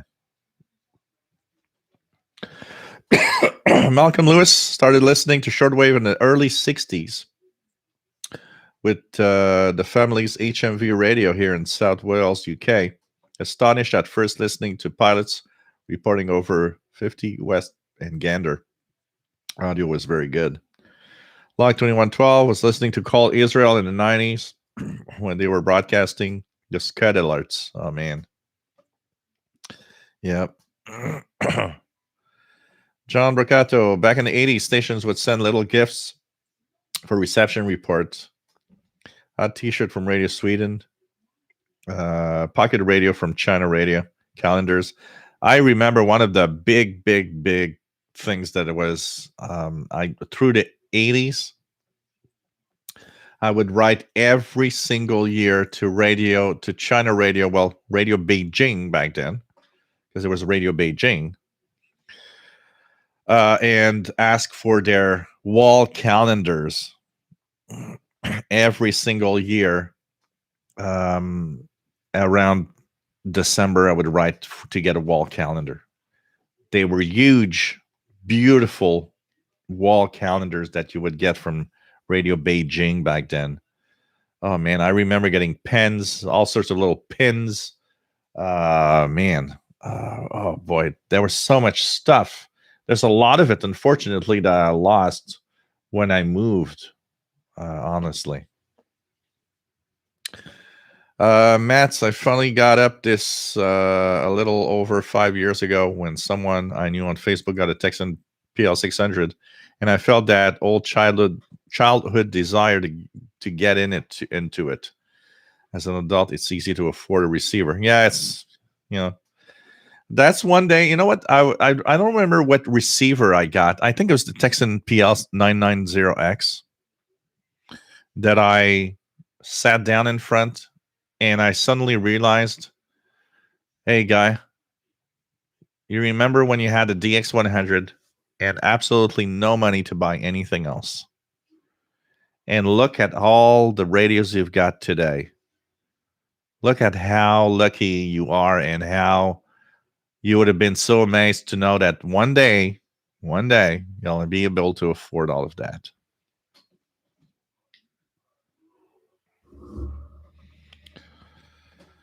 Oh, man. It's pretty crazy. That says that, like Democratic People's Republic of Korea, not democratic, not the people's, and not the republic. Yep. I mean, it was always like that. All the countries that were like the heaviest communist things were really, really You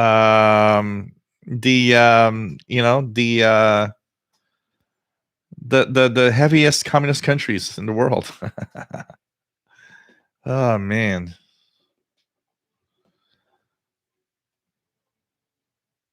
Paul, what app is that behind you tonight? What are the top two left panels doing? That's SDR Uno, which is the software running my RSPDX receiver here.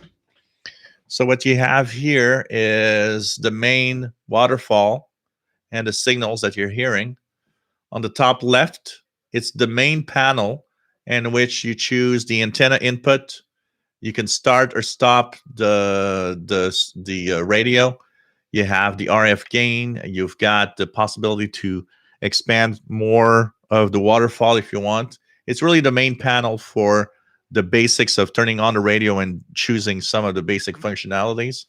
In the middle, of course, is the panel for choosing what you are going, what frequency you're tuning, what mode you're tuning, the bandwidth. And on the right side there, it's the audio. So if I click on a station that I would like to listen to, so there's a Radio Miami here on 9955 from what I see. So that signal, that panel on the upper right is the representation of the audio waveform in a waterfall that you see.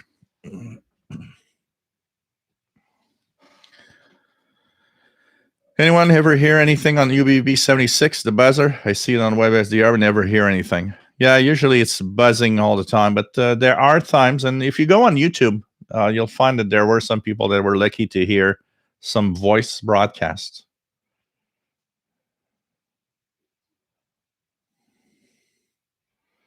So, you know, pretty crazy.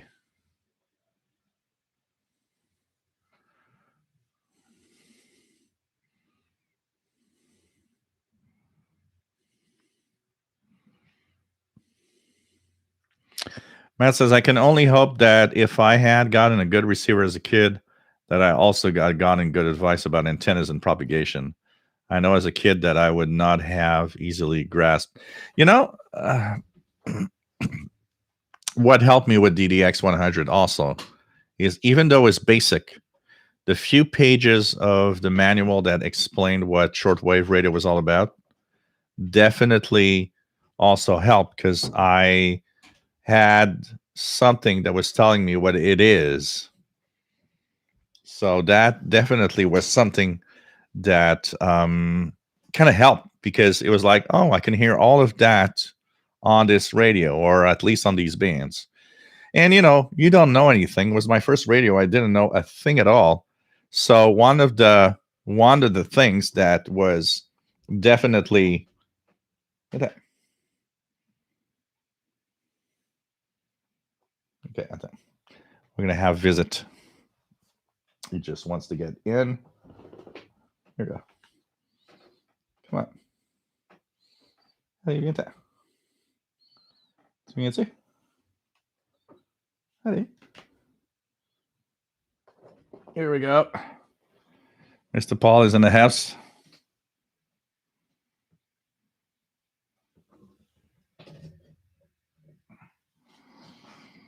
Hey, Mr. Paul. So, you know, even the basic info was good enough to at least give me an idea of what I could listen to, because I didn't know what I could listen to. Honestly, I had no idea. Hi, Mr. Paul. Did you know what you could listen to on shortwave? Did you know? So, you know, it's something that also helped. Even though it was just a few pages, even though it was very basic and explaining, it was enough that I also knew. And, you know, they gave you the frequency tables where you could listen to international broadcasts, to utilities, maritime stations, aeronautical. That helped. That helped. And then there was the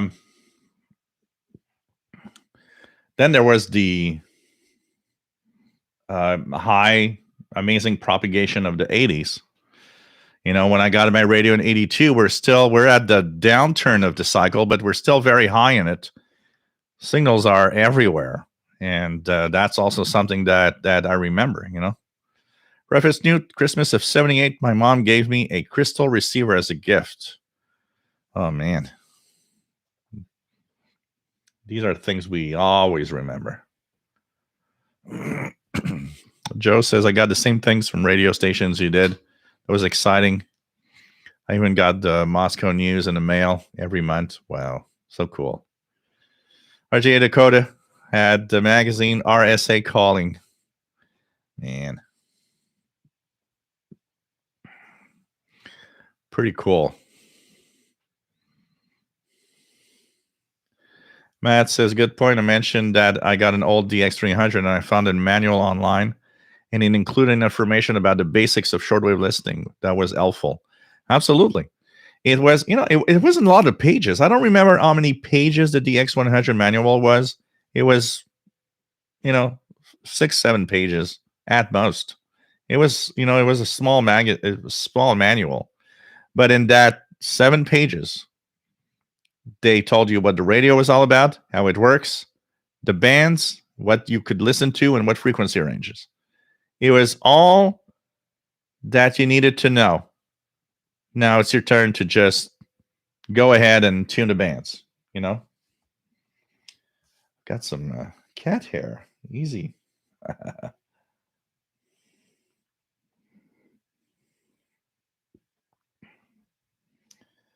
Oh, man. Special guest star, Mr. Paul the Cat. Matt says, as a kid, I could have a difficult time processing things that were unexpected and didn't fit my experiences unless someone could sit down and explain why it was different, and it would frustrate me. Okay. I was the kid that I had friends. I was not a loner, but I was not a social teenager. For me, going out in gangs, doing stuff was not my thing. For me, it was I had a couple of friends. I'd do stuff with my friends. But out of that, I was at home and I was in my little world.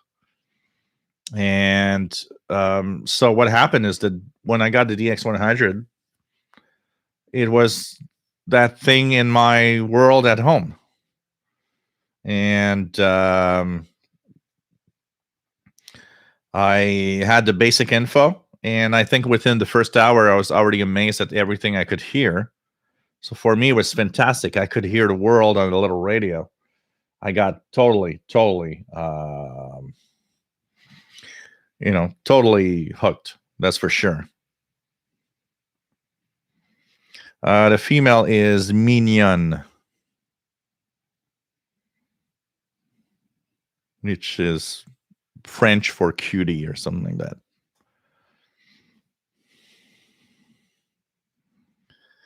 Matt says, in 2016, the lack of shortwave broadcast stations was made up by the number of pirates I could get. Unfortunately, they've gotten harder to come by. Plus, more stations have left the airwaves. Yeah. We got to find our best. Imagine me driving a shortwave channel. Okay. Put yourself in my position. A fairly popular shortwave channel. And you are in the world where, there are things that are leaving. There are things that have gone. But you still have to keep the hype and keep the shortwave is fun, is nice, it's fantastic going. And, sometimes you sit down in the morning and you're thinking, wow, what am I going to talk about today exactly? That is going to be of interest.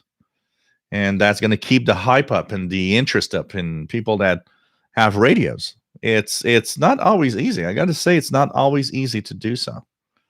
It's pretty incredible.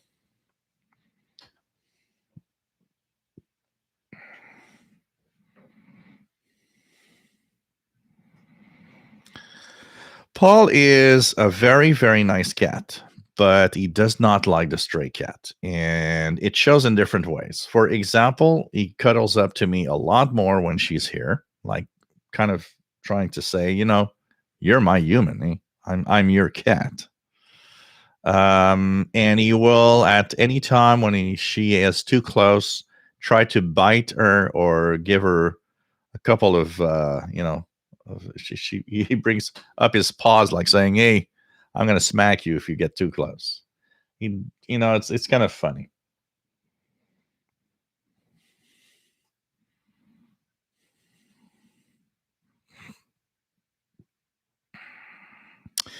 Hirofumi Yokohama, good morning. Nice to have you on board from Japan.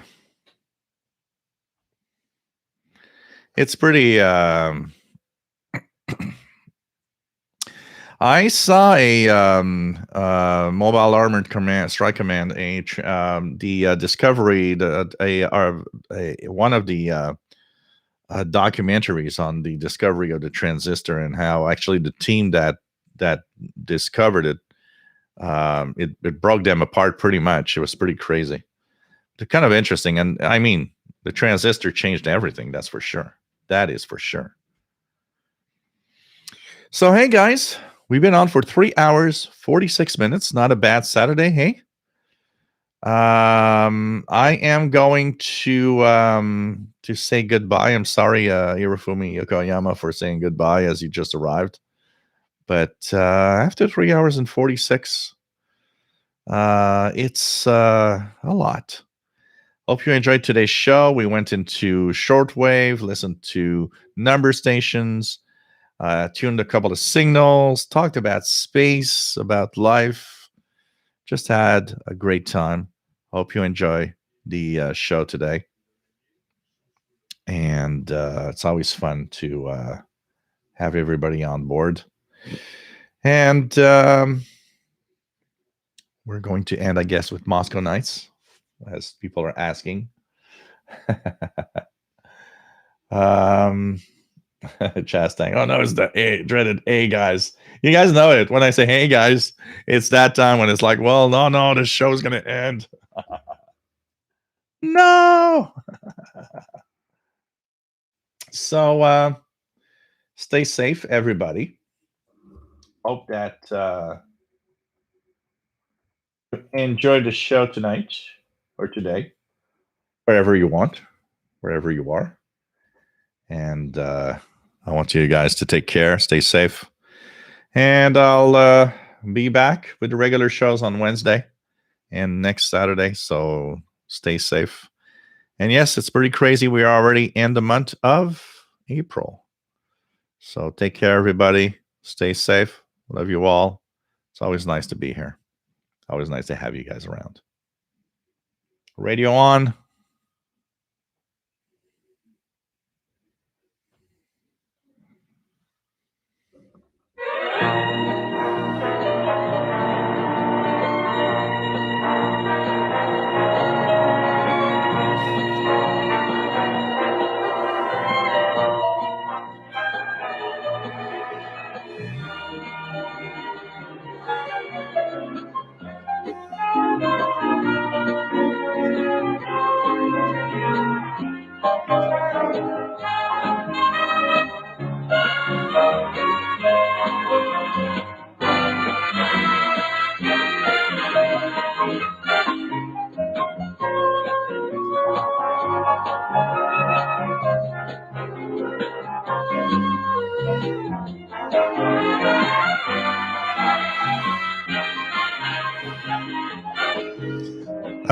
No VHF, UHF tomorrow. I'm taking a break. I have too many things to do, and I don't have time for an extra show. We'll try to bring that back soon.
Take care, Terry Cook.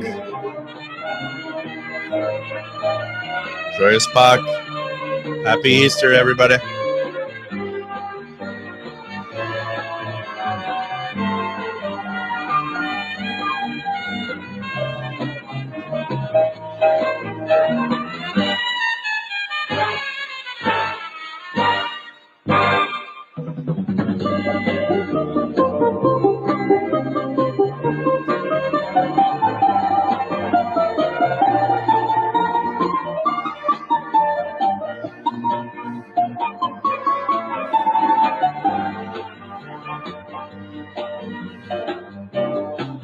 Yeah, there's like a few different versions, Matt, of Moscow Nights. I've come across them also, for sure.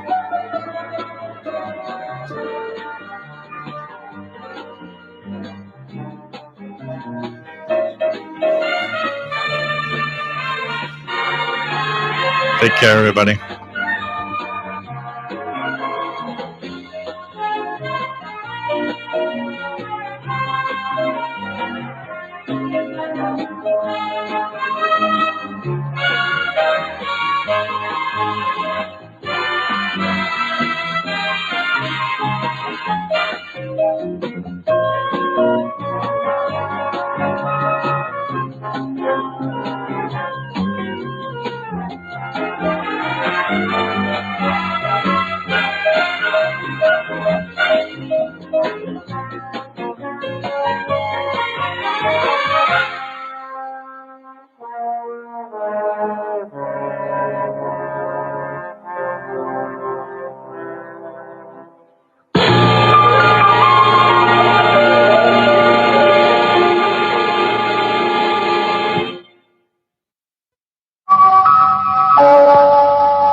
This is Radio PK.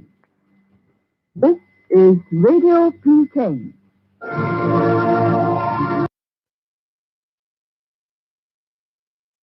Party of Labour of Albania. This is Radio Tirana. We begin our broadcast in the English language.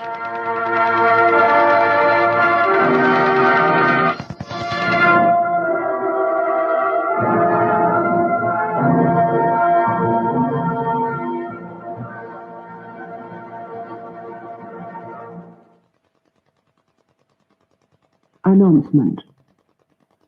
The Central Committee of the Party of Labour of Albania, the Presidium of the People's Assembly of the People's Socialist Republic of Albania, the Council of Ministers of the People's Socialist Republic of Albania, the General Council of the Democratic Front of Albania. Comrades, communists, workers, collectivists, intellectuals, women, and the youth of Albania, veterans. You can hear the woodpecker in the background. That's very 80s. This is a recording from... With the deepest grief, we inform you that today, the 11th of April, 1985, at 2 hours 15, the heart of the beloved and glorious leader of the party and our people, Comrade Enver Hoxha, 11th of April, 1985, the comrade, the chief comrade. Chairman of the General Council of the Democratic Front of Albania. Man, that was so... Commander-in-Chief of our... That was really Radio Tirana of 1985. To beat. The founder of our glorious party, the organizer and leader of the National Liberation War and of our People's Revolution, the architect of the construction... Can you rub in more? Socialist Albania, departed from our ranks forever. Okay. The heroic commander of our National Liberation Army, He who created the Democratic Front and laid the foundations of the people's power closed his eyes forever. The life and work of I can Enver bet you a lot Hoxha of people there are is the probably living saying, picture yeah, of present-day Albania. finally he's dead. His name is linked with all the class battles and with all the victories of the party and the Albanian people. At all the phases which our people have lived With this through, moment in history from the from time Radio the Communist Tirana. Party was Take care, founded everybody. up to Stay this safe. day, Love you all. whenever the fate of the people and the homeland were in balance, his thinking and personality were always present. At all the key moments when the road which had to be followed